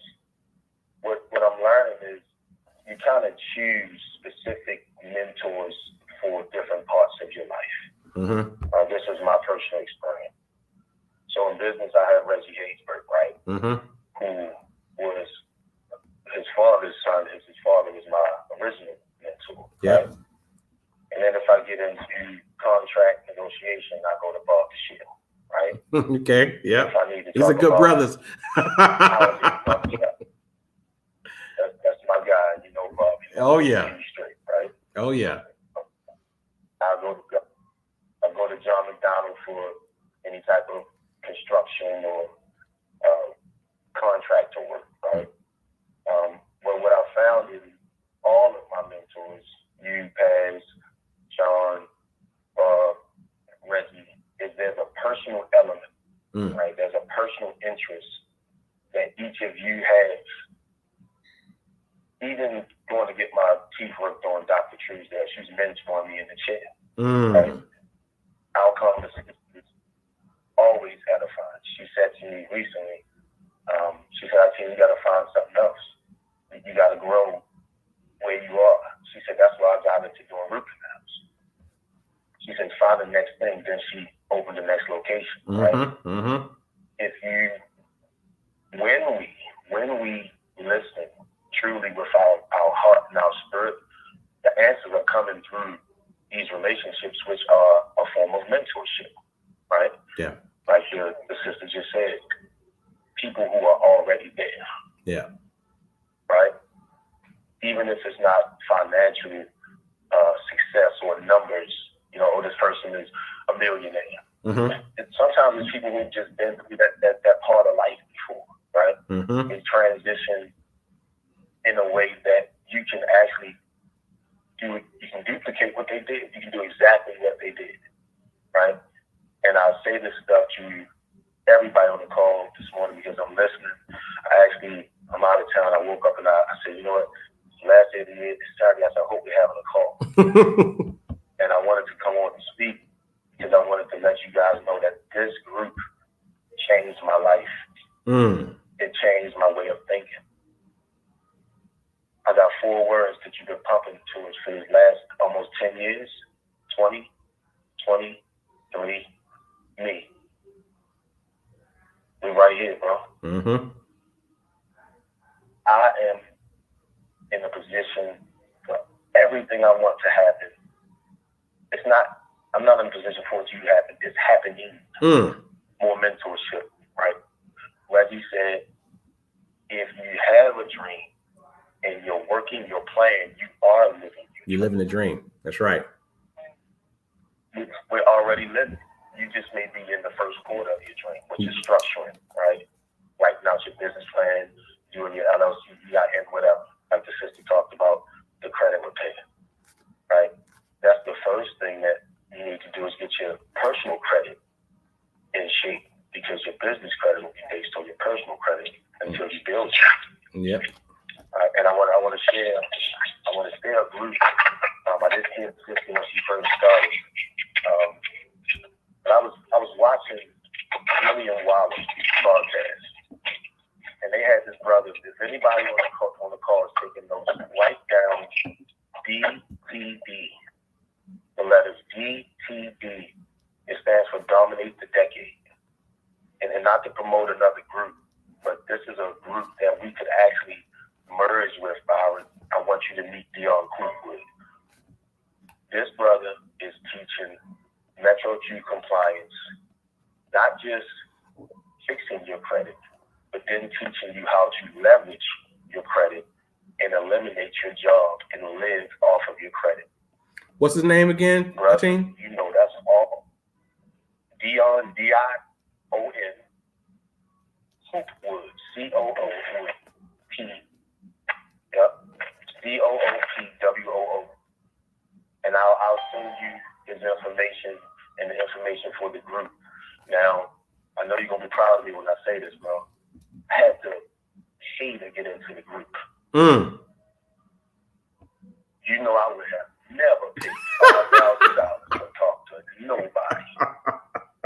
But I realized my value is such that I'm worth the investment. What you guys are hearing now is the result of the mentorship that started when Byron and Paz started teaching us about how to think differently. Teachability index, can you focus for hours at a time? Learning index. I mean, all these things that when you hear these words, if you actually go into the information and you put it in your mind, you kind of like, you program your subconscious. And I had no idea, that through these years, it was actually working. I mean, I've been up and down. Yeah. But I went into Dominate the Decade, and brother, they see things in me that I knew were in me. Yeah. But they pulling them out. I'm gonna give you guys one example, and I'm gonna back off. So we have a call every week, 2 calls every week. Anybody is invited. You can come onto the call free and with my invite and listen. And when I tell you these people are giving away information that turns into dollars for free. Dion Coopwood, the first call I went on, he said, now I didn't know I had already bought the lifetime membership that he was selling that day, right? So he said, go to FNBO. He said, go to FNBO, whatever. Right? All this stuff is new. Financial world, that's your thing, right? I'm learning. So he says, go to this site. If you have a 600 credit score, they're going to approve you for something right now. Now, at this point, nobody has paid except for me. This is the call to teach you, to show you how valuable the information is. This brother got people approved for free just off GP, bro. He's like, and just put in the chat what you just got approved for.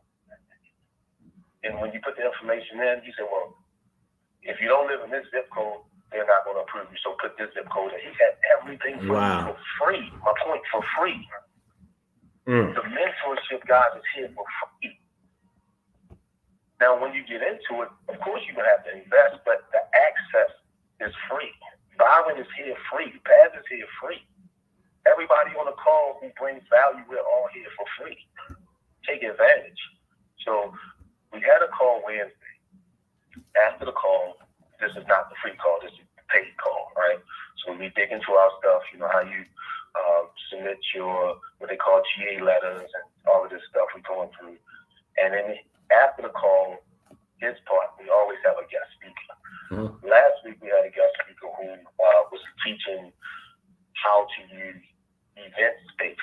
Okay. to generate income. Okay. This young lady on Wednesday, she was sharing, bro, her contacts. What do I mean? She's talking about her business. They opened the floor for questions. One young lady said, well, I have this business. How do I get more customers to, support me, spend money with me? How do I scale? Because my product is a great product, but I didn't want to start off too low. She said, you have to leverage OPA. If you guys are taking notes, OPA, leveraging other people's audiences. Mm-hmm. You do that by going on a podcast, or you do that by going on somebody's show, and what happens is their following now has access to you. You're speaking to them, and then if you have the right people, they will do what this young lady did. She said, I'm going to send you my client list of 50,000 people. She said, I want you to make a post. I want you to tag me in the post. I'm going to repost that post on my page. Yeah. The 50,000 people that are following me are going to flood your page, but you also have access to them because I'm already giving you the email address, their contact numbers. Bro, she put the whole link for her client list in the dang chat for everybody for free, bro. Mm. And I thought to myself, if I sell 50,000 people one product for $10, that's $5 million. What am I saying? Yeah. The mentorship, the relationships, the network is all the same. We just have to see it as such. My biggest thing that I wanted to communicate to you guys is don't be afraid. Mm.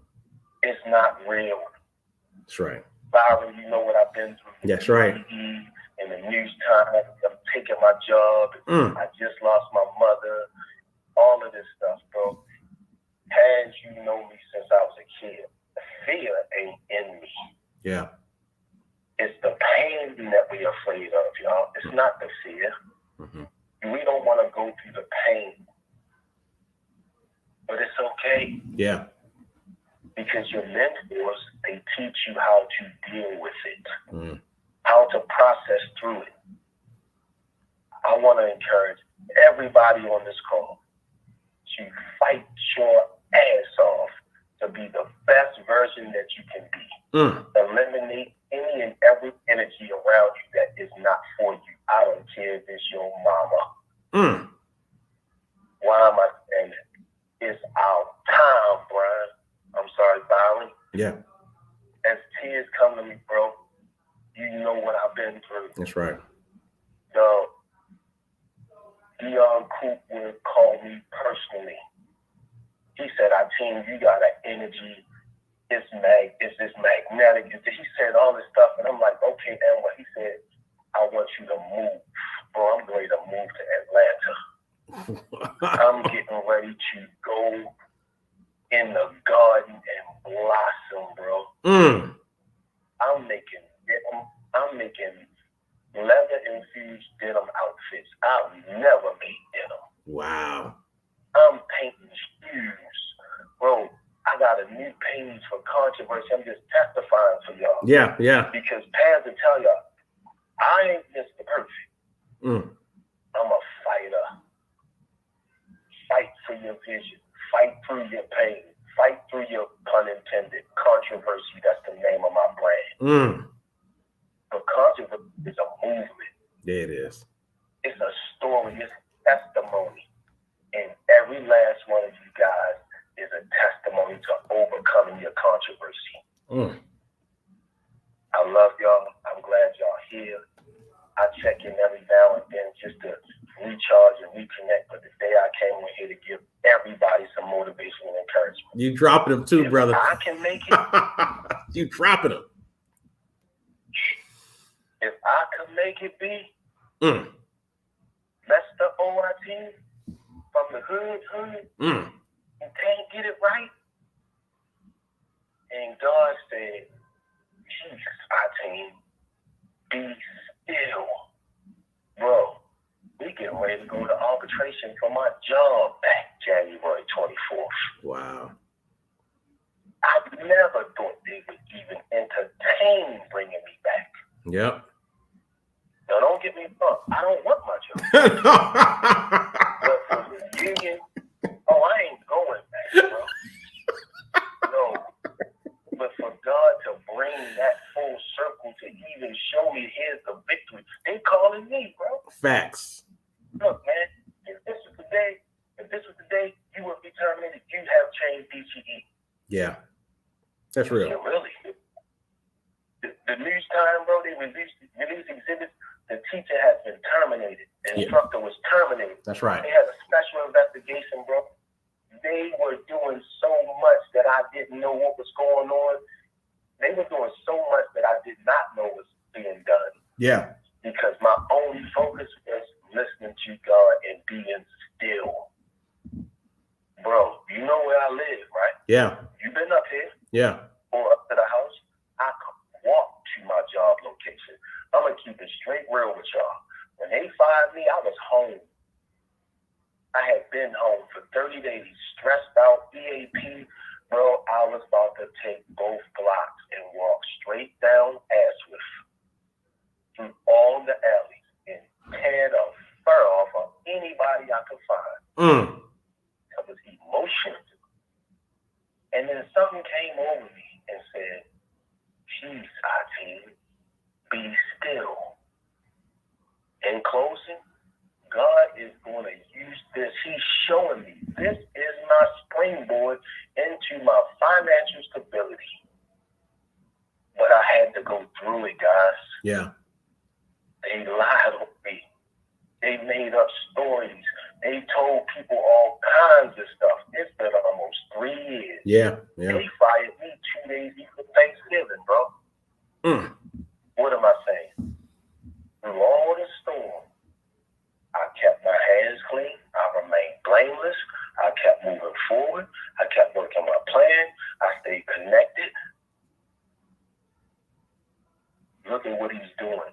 If he'll do it for me, guys, he'll do it for you.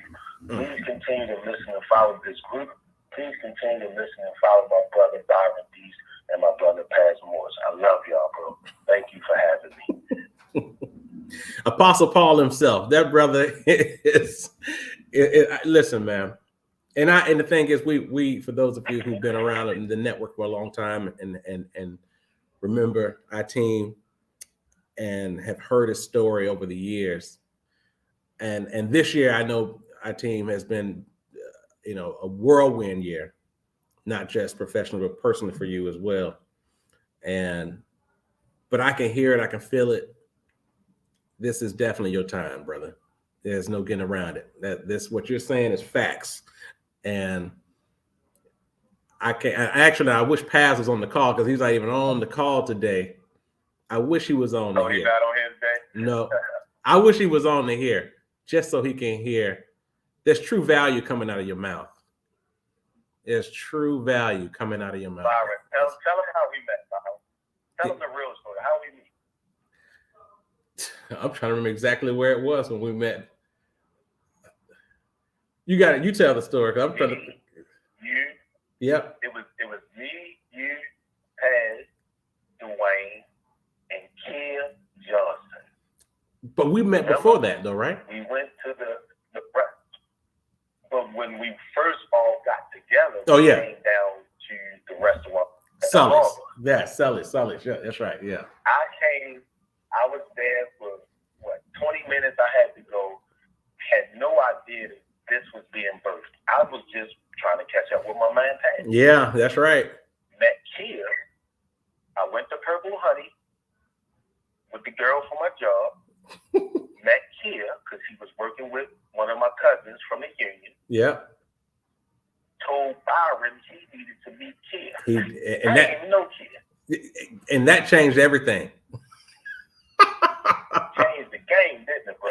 That changed the game. And that was in. Before I know it, yeah. I ain't even around. They running, bro. What am I saying? If you guys believe, don't be afraid. Open up. And when I say network, this is what I mean. If you see somebody with a need, and you see somebody on this side that has what that person needs, this is the law of reciprocity. Yeah. Put them two people together out of the genuine kindness of your heart and watch what the universe does. Yeah. Somebody's going to call you, walk up to you. Bro, I reached out to Dion Cookwood for a podcast with Gillian Wallow. It's changing my life, bro. Wow. What am I saying to you guys? Feed in. Don't be afraid. Network. Byron Dees is a very humble dude. Listen and follow his instructions. Don't be like me and be hard-headed and move when you want to move. Read the books, get on the calls, go to the networking events. The reason I like to share how it started is because I was there and then I was gone. Yeah. Dwayne went to Florida, and then it was just Pat, Byron, and Kim. Yeah. And they have taken this thing to it. So, bro, we ended up down with UD Lake Center talking about throwing events and stuff. I mean it, man. I mean, you just got to see all the opportunities that have come and passed. And what I'm saying to you guys is, you're in the right place. Just know that. Happy New Year, there. Hey, Dees, well. Hey, Dees, it sounds like that you have a new director of sales and marketing. Oh, he's always been the same. Hey, listen. Hey, wait. I always from day one. Our team is who connected us with Ty Santa. I've always called that brother the Apostle Paul of the Dream Makers Network. You know what? That's the next. Hey, I still what's the piece of information that Paz had with the 10? Remember the CDs? Oh yeah, your wish is your command. What's the name of that? Your wish is your command. By Yo, put that back out as a book, bro. Yeah. That right there, fellas, ladies, is going to challenge you just by the words that it uses.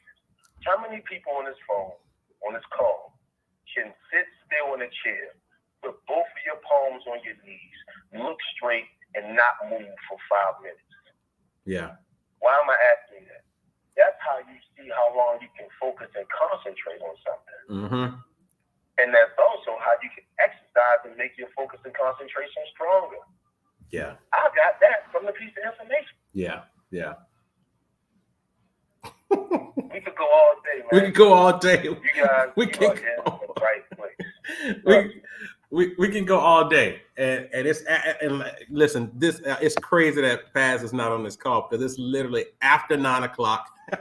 And for those of you on the call for the first time, my sister Cynthia, this is a 2-hour call max, right? And so, but with that being said, there's a lot, and the some of the OGs are on this call today, so they have some of the originators are on this call and are lending their energy to this. And there's so much I'm sitting here thinking in my brain, I can't go down that road, because if we go down that road, will be another 2 hours. But I just want to say it's confirmation for on a lot of levels as we finish out this 2022 year and go into a brand new year. But at the same time, we finish out a decade. As Brother Mitchell said, we finished out a decade, and now we're lending over a decade's worth of experiences, a decade's worth of teaching, a decade's worth of networking and business development. There's a proven system here that works. In the investment management world, we tell our investment managers, listen, if you can just give us 24 to 36 months of a proven strategy, a proven investment strategy, we can market it all day. We're talking about now over a decade's worth of activity and relationships and education. And it's time to really leverage that. And you guys were pretty much confirmation that this is what has to happen. We've kind of always, we've kept these calls early because we wanted to make sure that the right energy was in the room. There's nothing like talking to somebody who chose to wake up early on a Saturday morning, in some cases in different time zones, just to get access, just to be in the room, just to get access to personal development and a network of like-minded people. That's a powerful thing. And I think that after listening to our team and Dwayne today, people who have been around for a long time and have had different challenges in this space, it proves that it doesn't matter who you are, what your background is, what you're going through, what you just went through, all of that.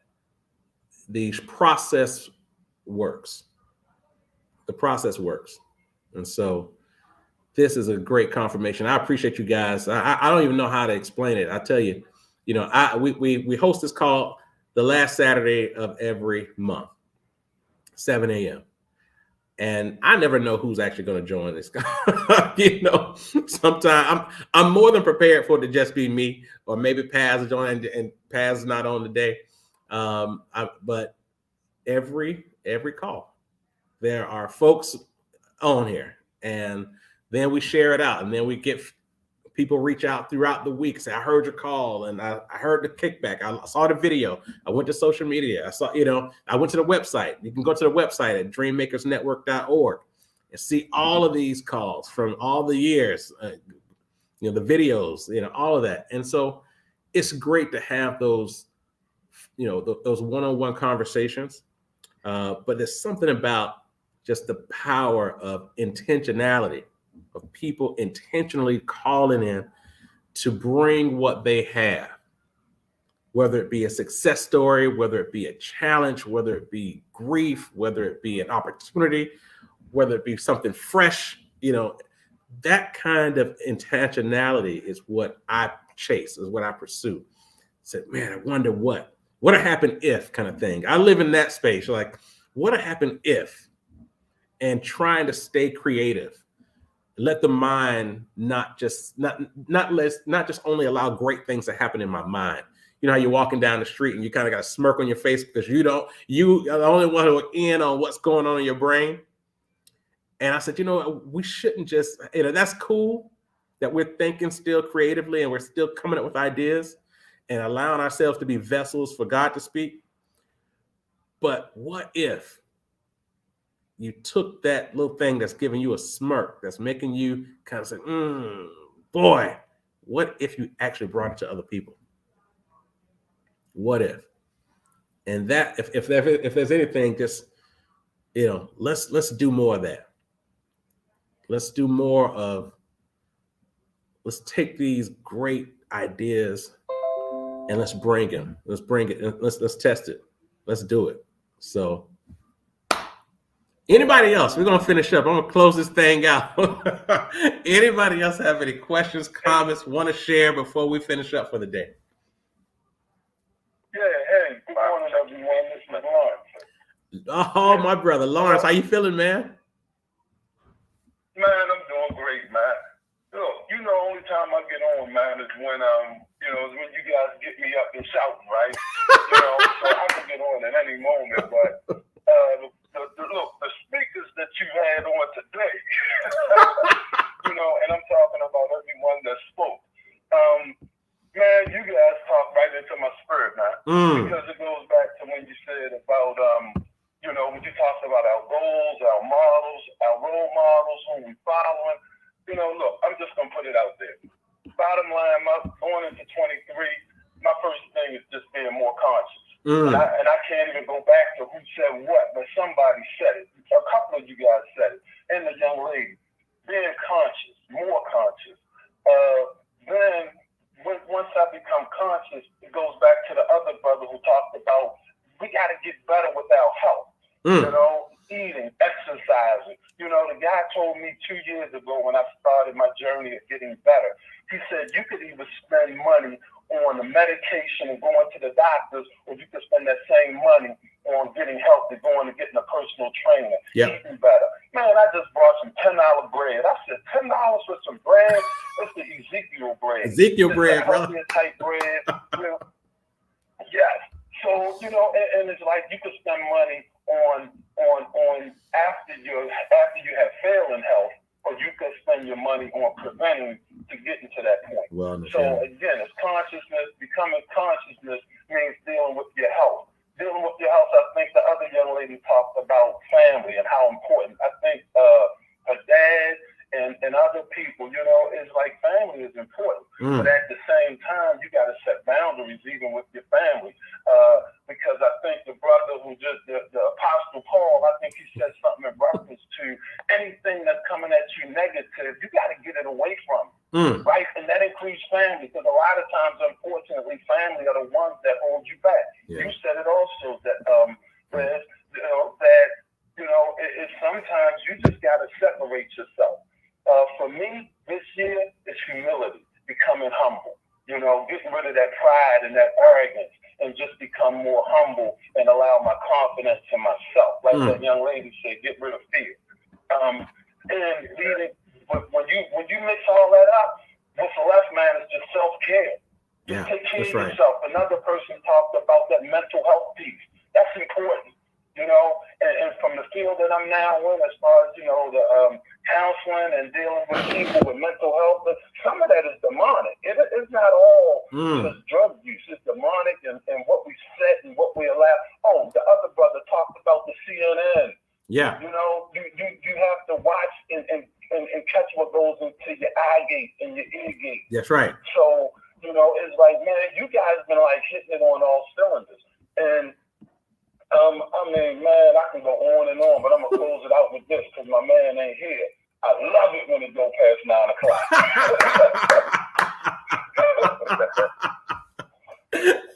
Yes, indeed. I dropped the mic. Drop the mic, brother. Drop the mic, Brother Lawrence. Right. I love it. I love it. Anybody else? We'll open up the call. Anybody else want to jump in before we finish up for the day? What's up, this year? I want to say something real quick. Hey, Brother Lawrence, thank you, man. Because normally past come in and past just wrap this thing up, brother. But in past I hear, brother, you did a phenomenal job. Brother Lawrence did it. I'm thinking the same thing. Right. Look, and I want y'all to let Taz know I had his back. You held him down today, man. I can't wait to call this dude and tell him like Lawrence held you down today, brother. I love it. Oh man. All right. We got it. Well, listen, this is great. You guys have not only helped me to, you know, really digest this year. And I mean, really everything that you guys share. There were several moments on this call I was like, Lord, don't have me on here crying. Oh, Lord, don't have me on here crying. Come on, please. So I had to take some deep breaths a few times as I was listening to you guys. But it's fact. I mean, there's true value that's just being pumped today. And again, I think the thing that makes me the most excited is when I can hear you guys tell these stories about the year, and it hasn't just been an upward climb, you know, but it's been a wild, rocky road, and you still have this mindset of growth and understanding, because we know that's not the case for everybody. You know, we know that there's some people who can't emotionally manage grief, trauma, setbacks, loss. And there's also some people who can't handle success. We have to just know that that's a thing. That those two extremes on the emotional scale is too much for some people. And it just sends my heart into, you know, the heavens to hear you guys talk about these various changes that's going on in your life this year and throughout, and still having a concept of value and understanding of what's going on and growth and where you are as a person. It's just, that's the part that makes you just say, this is worth it. This is worth it. And if we can continue to do that, and be in a position to share and spread and invest in others like this on a more active basis. That's something that I'm personally asking God to say, hey, guide this in a way that could reach more people, And so I'm happy, man. I can say I'm hanging up this thing happy today. Thankful for 2022. Thankful for each of you. And just really overjoyed and excited about this new year. So celebrate, be safe, love on your people, and we'll see you guys in 2023. Have a blessed one. We love you, brother. Yes, sir. Love you. Love all to you. Bye, everybody. See you later. Happy New Year, everybody. Happy New Year. All right. I sent you message, brother. I sent you something message, bro. Okay, perfect. Happy New Year. Happy New Year. Happy New Year, everybody. Happy New Year.